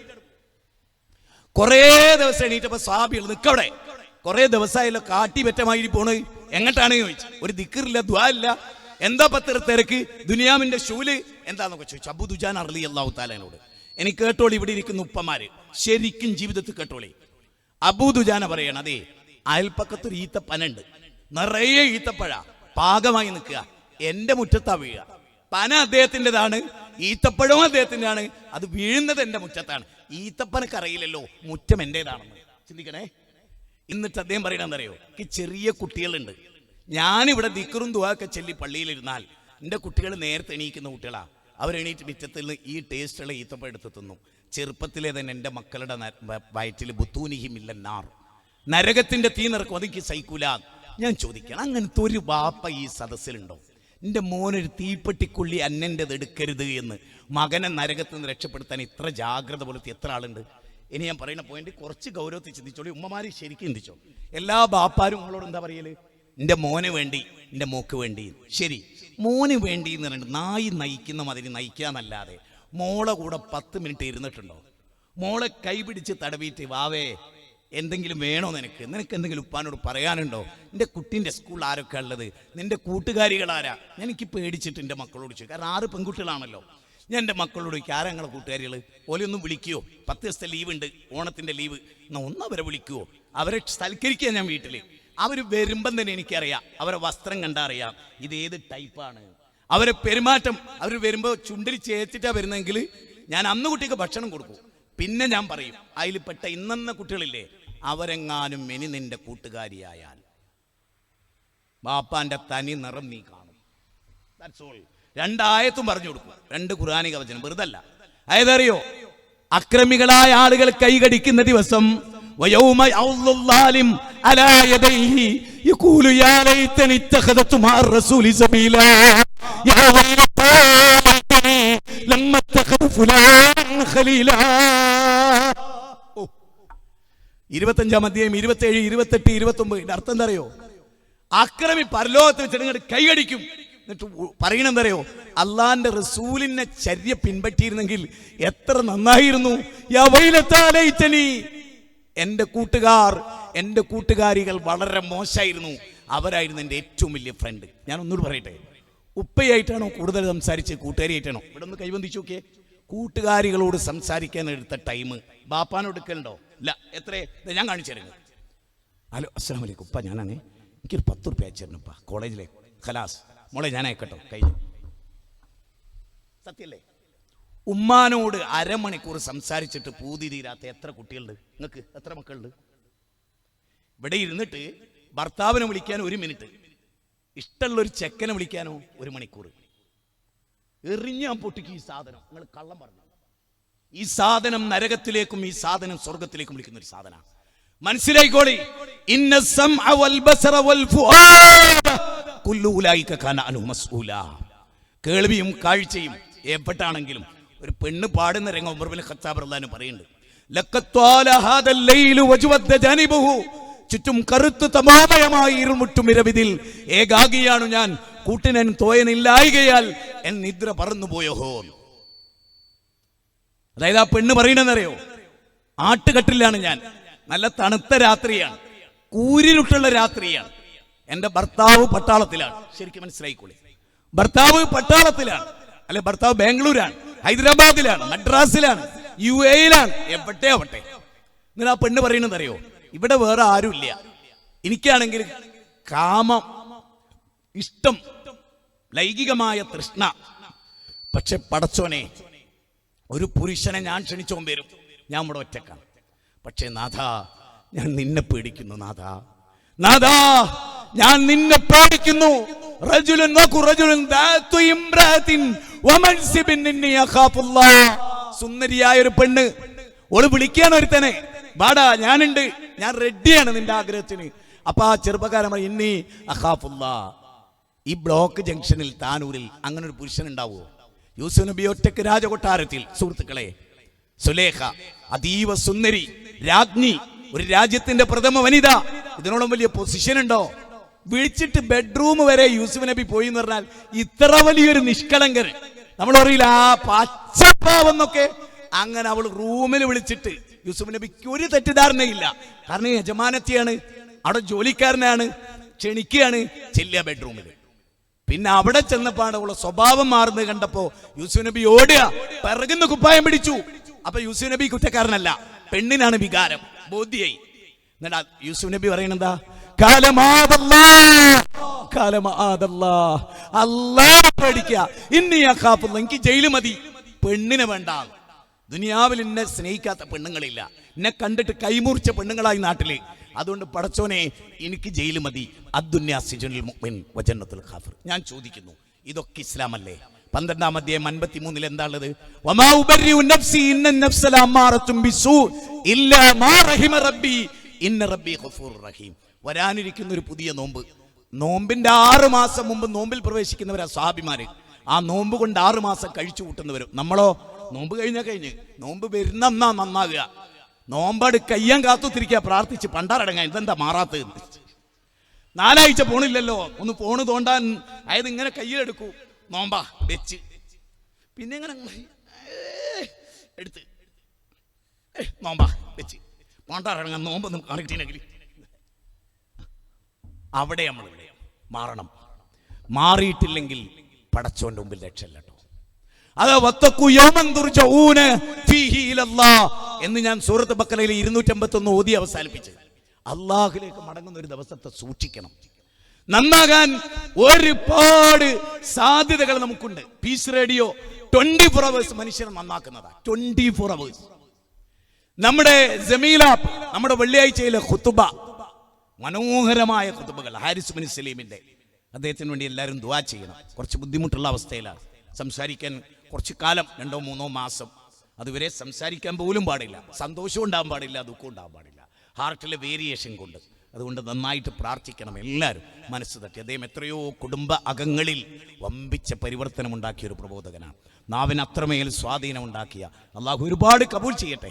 അദ്ദേഹത്തിന് എല്ലാ ആഫിയത്തും ദീർഘായുസും ഇനിയും ഈ ഉമ്മത്തിന് സേവിക്കാനുള്ള കഴിവും അള്ളാഹു നൽകട്ടെ. വേറെയും കുറേ രോഗികൾ, മഹാനായ MM മദനി എൻ്റെ ഗുരുനാഥനായിരുന്നു, പഠിത്തം മരിച്ചു, വളരെ പ്രിയങ്കരനായിരുന്നു. മരിക്കുമ്പോൾ ഞാൻ ഈ നാട്ടിലില്ല. സഹോദരങ്ങളെ, അള്ളാഹു അദ്ദേഹത്തിനും ആഫിറത്തും റഹ്മത്തും നൽകട്ടെ. അങ്ങനെ ഒരുപാട് ആളുകളുണ്ട്. ഞാൻ പറഞ്ഞു വന്നത്, ആകത്തുക എൻ്റെത് ഇത്രയേ ഉള്ളൂ. സ്വന്തം വീട് നന്നാക്കാൻ ശ്രമിച്ചാൽ ആ വീട്ടിൽ നല്ലൊരു കുട്ടി പുറത്തേക്ക് പോകും. 10 കുട്ടികൾ ഒരു സ്കൂളിലുണ്ടെങ്കിൽ 10 കുട്ടി 10 വാപ്പാര മക്കളല്ലേ? ആ കുട്ടികൾക്ക് വീടുണ്ടായിരുന്നില്ലേ? ഉണ്ടായിരുന്നു. ഇനി നിങ്ങൾ കേട്ടോളിട്ടൊരു കഥ. ഞാൻ 9:30 അവസാനിപ്പിക്കും ഇൻഷാ അല്ലാഹ്. 9:30 അവസാനിപ്പിക്കും. 10 മിനിറ്റ് നിങ്ങൾ ഇരുന്നാൽ മതി. പി ഉഷ എന്ന് പറഞ്ഞിട്ടൊരു എഴുത്തുകാരിയുണ്ട്. കേട്ടവരൊന്ന് കൈബന്ധിച്ചേ. സാമൂഹ്യ പ്രവർത്തകയാണ്. ഒരു 10-600 കുട്ടികളെ അവർ വളർത്തുന്നുണ്ട്. ഈ പി ഉഷയെ ഒരു സ്കൂൾ അധികൃതർ ചെന്ന് കാണുകയാണ്. ആ അധികൃതർ ചെന്ന് കാണുന്നുണ്ട് +2 വരെയുള്ള കുട്ടികൾ, അധിക പെൺകുട്ടികളും 4 മണിക്ക് സ്കൂൾ വിട്ടാൽ വീട്ടിൽ പോകുന്നില്ല. സ്കൂളിന്റെ പരിസരത്ത് അവരിങ്ങനെ ഉണ്ടാവും. കച്ചറയൊന്നുമില്ല, കഞ്ചാവില്ല, പ്രേമല്ല, ഒന്നുമില്ല. പക്ഷെ കുട്ടികൾ വീട്ടിൽ പോകുന്നില്ല. 7 മണിയാകുമ്പോൾ കുട്ടികൾ വീട്ടിൽ പോകുന്നത്. ഉമ്മമാര് ശരിക്കും ശ്രദ്ധിച്ചോളി. അങ്ങനെ പി ഉഷ ഈ കുട്ടികളെ വിളിച്ചിട്ട് സംസാരിച്ചവരെയായിട്ട്, അവരുമായിട്ട് ഇന്ററാക്ഷൻ നടത്തി. അവർക്ക് അങ്ങോട്ടും അവർക്ക് അങ്ങോട്ടും. അപ്പോൾ കുട്ടികളോട് പി ഉഷ ചോദിച്ചു, എന്താ മക്കളെ, പെൺകുട്ടികളല്ലേ നിങ്ങൾ? 4 മണിക്ക് സ്കൂൾ വിട്ടാൽ 5-10 മിനിറ്റ് കൊണ്ട് നിങ്ങൾ വീട്ടിലെത്തൂലേ, നിങ്ങൾ എന്താ പോകാത്തത്? അപ്പം ആ കുട്ടികളൊരു സങ്കടം പറയാണ്. ഇവിടെ ഇരിക്കുന്ന ഉമ്മമാരും ബാപ്പാരും ശരിക്കും ആലോചിച്ചോളി. ആ പെൺകുട്ടികൾ പറയുന്നത് എന്താ അറിയോ? മാഡം, ഞങ്ങൾ വീട്ടിൽ പോകാത്ത എന്താ അറിയോ, ഞങ്ങൾക്ക് അവിടെ സുരക്ഷിതത്തല്ല. ഒന്ന് കേട്ടോ, എന്താ പദം? സുരക്ഷിത സമൂഹം. കുട്ടികൾ പറയാ സ്വന്തം വീട്ടിൽ സുരക്ഷിതത്തല്ല. എവിടെല്ലാന്ന്? സ്വന്തം വീട്ടിലില്ല. എന്താ കാരണം? അതോട് കേട്ടോളി. ആ കുട്ടികൾ പറയുന്നത് അറിയോ? 4 മണിക്ക് ഞങ്ങൾ സ്കൂൾ വിട്ടാൽ 4:10 4:05 വീട്ടിലെത്തും. 7 മണിക്കാണ് അമ്മ ജോലി കഴിഞ്ഞ് വരിക. 9 മണിക്കാണ് അച്ഛൻ വരിക. അപ്പൊ ഈ 4 മണി മുതൽ 7 മണി വരെ വീട്ടിൽ ആരുമില്ല എന്ന് ചില ചെക്കന്മാർക്കറിയാം. അവർ ആദ്യ ദിവസമൊക്കെ വീട്ടിന്റെ ഗേറ്റിനടുത്ത് ഹായ് സുമിതേ എന്നൊക്കെ വിളിച്ചിട്ട് പോകും. 2-ാം ദിവസം അവർ ഒരു ചോക്ലേറ്റ് ആയിട്ടാ അത് കയ്യിലിടും. 3-ാം ദിവസം അവർ കൊലായി കയറിയിരിക്കാൻ തുടങ്ങി. 4-ാമത്തെ ദിവസം റൂമിലേക്ക് കയറാൻ തുടങ്ങി. അതുകൊണ്ട് വീട് സുരക്ഷിതത്വമല്ല. കാരണം അത് സുരക്ഷിതത്വമാക്കേണ്ട ബാപ്പയമ്മയും ജോലിക്ക് പോയതാ. കിട്ടുന്ന 25,000. പക്ഷെ മോള് ഗർഭിണിയാകുകയാണ്. അത്രേ ഉള്ളൂ. നിങ്ങൾ ജോലിക്ക് പോയപ്പോൾ ഉണ്ടായത് മോള് ഗർഭിണിയായതാ. ഇനി ഇത് നാളെ വിവാദമാക്കണ്ട. എനിക്കൊരു കുഞ്ഞില്ല, എന്നെ തൂക്കി കൊല്ലാൻ വിധിക്കട്ടെ ഹൈക്കോടതി. ഞാൻ അക്കയറി കിടന്നില്ല, ആയില്ലാതെ ഒച്ചത്ത് ചെല്ലി മരിക്കും. ആഹാ, ലോകം കേടുന്നതിന്റെ ഒരു കാര്യം റഷ്യ തിരിച്ചറിഞ്ഞു. ചൈന പറയുന്നത് എന്തറിയോ?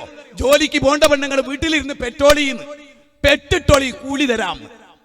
കഴിഞ്ഞ 2 മാസം മുമ്പാണ് ചൈനയിലെ ഏറ്റവും വലിയ ഭരണാധികാരി പ്രസംഗിച്ച് പെണ്ണുങ്ങളെ ഇനി ജോലിക്ക് വേണ്ട വീട്ടിൽ നിന്നോളി.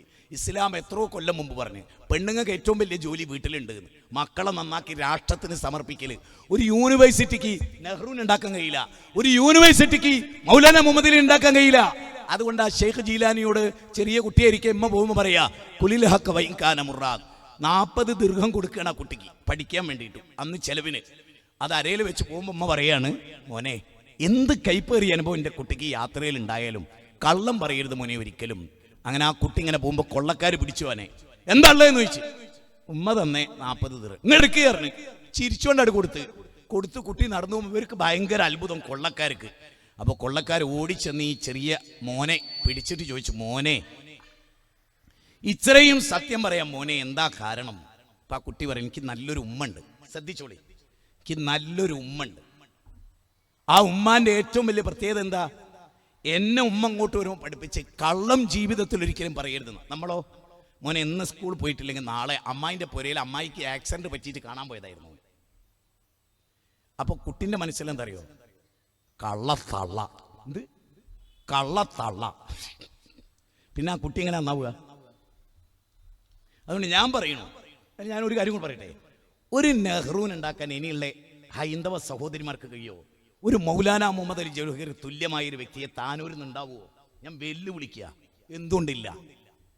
അഞ്ചാവ് അടുത്ത് നീ കൊട്ടേഷൻ പാട്ടിയും ദിനേശ് പൂടി വലിച്ചും ഈ ഉത്സവത്തിലും കലോത്സവത്തിലും മാപ്പിളപ്പാട്ടിലും ഒക്കെ പോയി നിൽക്കുന്നവരല്ലാതെ ഇപ്പൊ എങ്ങനെയാണ് ഉദ്ഘാടന സദസ്സിലൊക്കെ ഭയങ്കര യുവാക്കളാണ്. എന്താ കാരണം? ഒന്നുമില്ല, ബാക്കിലൊരു 35 കിലോ ഉണ്ട്, മുന്നിലൊരു 25 കിലോ ഉണ്ട്. അത് കാണാനാ പോകുന്നത്. മനസ്സിലായിട്ടുണ്ടാവും ഇപ്പൊ എന്താ പറഞ്ഞതെന്ന്. അപ്പൊ അടുത്ത ഉദ്ഘാടനത്തിനോ അതൊരു 80 കിലോ ആക്കാൻ എന്താ വയ്യെന്നാ ചിന്തിക്കുക. അച്ഛനും അമ്മയും പറയും, മോളെ 78 കിലോ ആക്കാൻ വലിയ വയ്യുണ്ട്, എനിക്ക് അങ്ങനെ പൈസ ഉണ്ടാക്കാം. അതാ ലോകം. അല്ലാണ്ട് 4 ആൾക്ക് വെള്ളം കൊടുത്തിട്ടോ ഒരു സ്കൂൾ തുടങ്ങിയതിന്റെ പേരിലോ ഒരു മെഡിക്കൽ കോളേജിൽ ഏതെങ്കിലും ഒരു ഡയാലിസിസ് യൂണിറ്റ് തുടങ്ങിയതിന്റെ പേരിലോ ഒന്നല്ല. ശരീരത്തിൽ നല്ല ഇറച്ചിയുണ്ട്, അത് കാണിച്ചിട്ട് കച്ചവടം അടിക്കുക. അവിടെ തിരക്ക്, കള്ളിഷാപ്പിന്റെ മുന്നിൽ തിരക്ക്. മനുഷ്യത്വമുള്ളതിന് മുന്നിൽ എത്ര പേരുണ്ട് നിങ്ങളൊന്ന് നോക്കി. ഒരു കേരള യുക്തിവാദി സംഘം എന്ന് പറഞ്ഞിട്ടൊരു ആംബുലൻസ് ഉണ്ടോ? ഈ വയനാട്ടിലെ ഉരുൾപൊട്ടൽ ഉണ്ടായിട്ട് ഒരു യുക്തിവാദി ഒരു ചാക്ക് അരിയായിട്ട് നിങ്ങൾ ജീവിതത്തിൽ കണ്ടോ? ആരിഫ് ഹുസൈൻ എന്ന ചെകുത്താൻ, ലിയാഖത്ത് അലി എന്ന ചെകുത്താൻ, ഇ.എ. ജബ്ബാർ എന്ന് പറയുന്ന മാലോകർക്ക് ചെകുത്താനിയത്തെ പഠിപ്പിച്ച ഒരു ചെക്കൻ, ഇവരൊക്കെ ലോകത്ത് എന്തെങ്കിലും ഒരു പുണ്യം ചെയ്ത് രേഖപ്പെടുത്തിയിട്ടുണ്ട്. ഏതെങ്കിലും ഒരു ചാനൽ ഒരു വീട് വെച്ചു കൊടുത്തേ, ഒരു പാവൻ രോഗിക്ക് ഒരു കമ്പിളി പുതുപ്പ് കൊടുത്തേ. എല്ലായിടത്തിലും മതവിശ്വാസികളാണുള്ളത്. അതുകൊണ്ട് ഞാൻ നിങ്ങളോട് പറയുന്നത്, ധാർമ്മിക ജീവിതം നയിക്കാൻ മതവിശ്വാസികൾക്കേ കഴിയും. എന്താ കാരണം? എന്റെ റബ്ബ് എന്നെ കാണുന്നുണ്ട്. ഇന്ന റബ്ബക ലബിൽ മിർസാദ് അലം യഅലം ബി അന്നല്ലാഹ യറാ.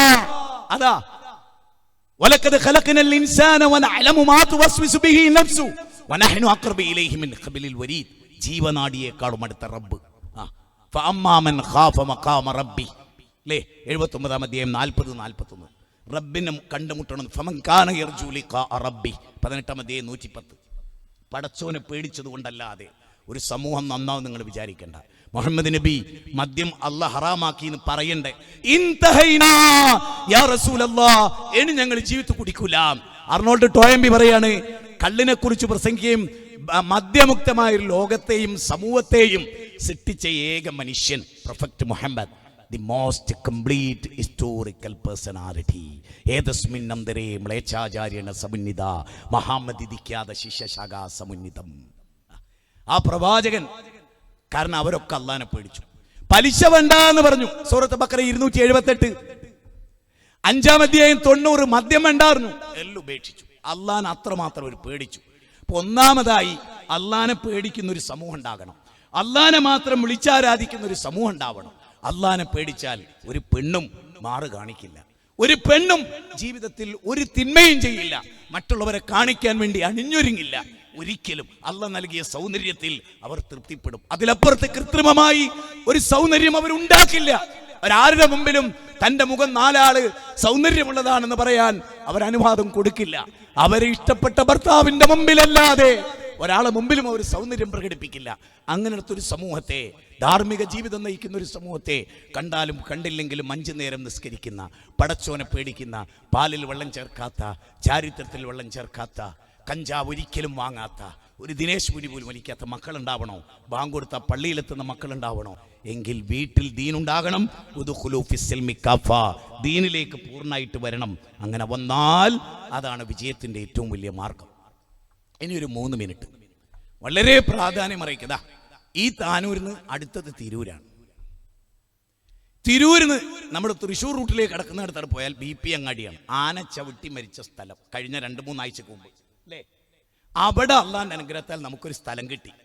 സ്ഥലം അവിടുത്തെ ജനങ്ങൾ വിലക്ക് വാങ്ങി. അവിടെ മദ്രസ് വേണം, പള്ളി വേണം, സ്ത്രീകൾക്ക് പഠിക്കാനുള്ള സൗകര്യം വേണം, QHLS-ന് സൗകര്യം വേണം. അതുമായി ബന്ധപ്പെട്ടൊരു പിരിവ്, ശാരീരികമായി ബുദ്ധിമുട്ടുള്ളൊരു മകനെ എടുത്തിട്ട് അവിടെ നിന്നുള്ളൊരു സഹോദരൻ നിങ്ങൾക്ക് സുപരിചിതനും ഇവിടെ ഓടി നടക്കുന്നുണ്ട്. വേറെ നല്ലൊരു തുക ആ BP അങ്ങാടിയിൽ ശിർക്കിന്റെ കോട്ടയിൽ തൗഹീദിന്റെ പള്ളി ഉണ്ടാക്കാൻ നിങ്ങൾ കൊടുക്കണം സ്ത്രീകളോട്. ഞാൻ ഒരു സ്ഥലത്ത് ഇങ്ങനെ ഒരു വിഷയം പറഞ്ഞപ്പോൾ 9 മോതിരാണ് സ്ത്രീകൾ ഊതി. കാപ്പവന്റെ മോതിരങ്ങൾ ഓരോ സ്ത്രീകൾ ഊരിയിട്ടാൽ അവിടെ പള്ളിയായി. ഇല്ല ഉസ്താദ്, അതല്ലാത്ത വേറെ എന്തെങ്കിലും പറഞ്ഞോളി. അങ്ങനല്ല, നിങ്ങൾക്ക് കൂലി കിട്ടണം. നിങ്ങൾക്ക് ഏറ്റവും ഇഷ്ടം ഏതാ? സ്വർണ്ണാഭരണം. അത്ര ഇഷ്ടം ഭർത്താവിനെ പോലും ചിലപ്പോൾ ഉണ്ടാവില്ല. നിങ്ങളെനിക്ക് ഇഷ്ടമൊക്കെയാണ്, ഇത് ഞാൻ തരൂല, ഇതിൻ്റെ ഒപ്പം എനിക്ക് വളരെ മോഹിച്ച് തന്ന മോതിര അല്ലേ? സത്യല്ലേ? അതുകൊണ്ട് അവിടെ സ്ത്രീകൾ മോതിരം തരും കേട്ടോ. നിങ്ങൾക്ക് വേണ്ടി കൊടുത്തോളൂ, ഇന്നവരെ കൊണ്ടുപോകാനല്ല. ആ പെട്ടിയിലിട്ട് മൂപ്പരം കൊണ്ടുപോകും. കൊടുത്താൽ നിങ്ങൾക്ക് എന്ന് പരലോകത്ത് രക്ഷപ്പെടും. കബറിൽ അത് മാത്രമേ ഉണ്ടാവും. സദഖത്തുൻ ജാരിയ. ഇൻഷാ അല്ലാഹ് സ്ത്രീകളെ എടുത്തുന്ന ഒരു 5 മോതിരെങ്കിലും പ്രതീക്ഷിക്കാം ഇൻഷാ അല്ലാഹ്. ഞാൻ അവസാനിപ്പിച്ചോട്ടെ. എല്ലാവരോടും പ്രാർത്ഥിക്കണം ആരോഗ്യത്തിന് വേണ്ടി. കഴിഞ്ഞ ഈ സമയത്ത് ഞാൻ രോഗിയാണ്. കഴിഞ്ഞ റമദാനിൽ ഫുള്ളായിട്ട് രോഗിയാണ്. 1 മാസത്തോളം കാല് തളർന്ന് പിന്നെ ഈ ഒരു കൊല്ലത്തോളം എല്ലാ ദിവസവും തെറാപ്പി ചെയ്തിട്ടാണ് ഇപ്പോൾ മാഷാ അല്ലാഹ് 1.5 മണിക്കൂർ, അരമണിക്കൂറേ നിൽക്കാൻ പാടുള്ളൂ. അരമണിക്കൂറിൽ തന്നെ 15 മിനിറ്റ് ഇരിക്കണം എന്നാണ് ഡോക്ടർ പറഞ്ഞത്. ശക്തി ഇങ്ങനെ കൂടി വന്നപ്പോൾ 1.5 മണിക്കൂറിലേക്ക് നീട്ടി. ഇനി ഞാൻ ഇവിടെ നിർത്തുകയാണ്. അള്ളാഹു നമുക്കൊക്കെ അനുഗ്രഹം ചൊരിയട്ടെ. ആരെയും കുറ്റപ്പെടുത്തിയിട്ടില്ല, ആരെയും കുറ്റപ്പെടുത്താനല്ല. സ്വന്തം ജീവിതത്തിൽ വീട്ടിൽ എന്താ നടക്കണമെന്ന് ശരിക്കും പരിശോധിച്ച് ഏറ്റവും ചുരുങ്ങി മക്കളുടെ കൂടെ പല രക്ഷിതാക്കളും മക്കൾ ഉറങ്ങിയിട്ടാണ് വീട്ടിലെത്തുക. പല രക്ഷിതാക്കളും മക്കൾ ഉണരുന്നതിന് മുമ്പ് പോവും. മക്കൾ ഒരേ വീട്ടിലുണ്ടെങ്കിലും 2 ആഴ്ചയും മോളെ എന്നെ കണ്ടിട്ട് എന്ന് പറയേണ്ട ഒരു ഗതികേട് ബാപ്പാക്ക് വരിക. അത് വരാതിരിക്കാൻ ബാപ്പയും ഈ മക്കളൊക്കെ നടക്ക് ലുലു ഹൈപ്പർ മാർക്കറ്റിലോ ഇവിടെ തൊട്ടടുത്തൊക്കെ സന്തോഷത്തോടെ അള്ളാഹ് ഹലാലാക്കിയത് കാണാനും കേൾക്കാനും ഒക്കെ പോവുക. ഒന്നിച്ച് ഒരു സുപ്രയൊക്കെ വിരിച്ച് അവിടെ ഒരു ഭക്ഷണമൊക്കെ കൊണ്ടുവച്ച് ഒരു പായസമൊക്കെ വെച്ച് വർത്താനൊക്കെ പറഞ്ഞ് അപ്പോൾ വാങ്ങ് കൊടുക്കുമ്പോഴേക്ക് ഒന്നിച്ച് പള്ളിയിൽ പോയി നിസ്കരിച്ച്, വണ്ടി കയറിയാൽ ഇങ്ങനെയാണ്, യാത്രയിൽ ഇങ്ങനെയാണ്, ഒരു സ്ഥലത്ത് ഇറങ്ങിയാൽ ഔദുബി കലിമാത്തില്ല, ഇതൊക്കെ പഠിപ്പിച്ചു കൊടുക്കുക കുട്ടികളെ. അങ്ങനെ മക്കളെ ഇരിക്കണം ഏറ്റവും സ്നേഹം. ആരാൻ്റെ മക്കളെയല്ല, അവനാൻ്റെ മക്കളെ. ആരാൻ്റെ ഭാര്യനല്ല, അവനാൻ്റെ ഭാര്യയെ. ആരാൻ്റെ ഭർത്താവിനെയല്ല, അവനാൻ്റെ ഭർത്താവിനെ ഒക്കെ സ്നേഹിക്കാൻ പറ്റുന്നൊരവസ്ഥയും അങ്ങനെ ഒരു ധാർമ്മിക ജീവിതവും നമുക്കുണ്ടായാൽ തീർച്ചയായും ഹറാമ് കൽപ്പിക്കുകയും ഹറാമ് നിരോധിക്കുകയും ഹലാല് കൽപ്പിക്കുകയും ചെയ്യുന്ന ഒരു സമൂഹം നമ്മളിൽ നിന്നുണ്ടാകാൻ കുൻതും ഖൈറ ഉമ്മ ഉഖ്രിജത് ലിന്നാസ് തഅമുറൂന ബിൽ മഅറൂഫ് വതൻഹൗന അനിൽ മുൻകർ വതുഅ്മിനൂന ബില്ലാഹ്. അള്ളാഹുലേക്ക് ക്ഷണിക്കുന്ന, നന്മ കൽപ്പിക്കുന്ന, തിന്മ വിരോധിക്കുന്ന, അള്ളാഹുവിൻ്റെ ഏകത്വത്തിലേക്ക് ക്ഷണിക്കുന്ന, ഖുർആൻ പഠിക്കുന്ന, സുന്നത്ത് പഠിക്കുന്ന, നിരന്തരമായി വീട്ടിൽ വായനയ്ക്ക് വിധേയമാക്കുന്ന ഒരു സമൂഹത്തെ വളർത്താൻ ഈ പ്രബോധന സംരംഭം, ഈ പ്രഭാഷണം ഉപകരിക്കുമാറാകട്ടെ എന്ന് പ്രാർത്ഥിച്ചുകൊണ്ട് എല്ലാവിധ ഖൈറും ബർക്കത്തും അള്ളാഹു നമുക്ക് നൽകട്ടെ എന്ന് പ്രാർത്ഥിച്ചുകൊണ്ട്, രോഗം കൊണ്ട് ബുദ്ധിമുട്ടുന്ന ഒരുപാട് ആളുകളുണ്ട്, അവർക്ക് അള്ളാഹു ശിഫ നൽകട്ടെ. കടബാധ്യത കൊണ്ട് പൊറുതിമുട്ടുന്നവരുണ്ട്, അവർക്ക് അള്ളാഹു ആശ്വാസം നൽകട്ടെ. ഫലസ്തീനികൾക്കും ലോകത്ത് പീഡിപ്പിക്കപ്പെടുന്നവർക്ക് അള്ളാഹു ആശ്വാസം നൽകട്ടെ.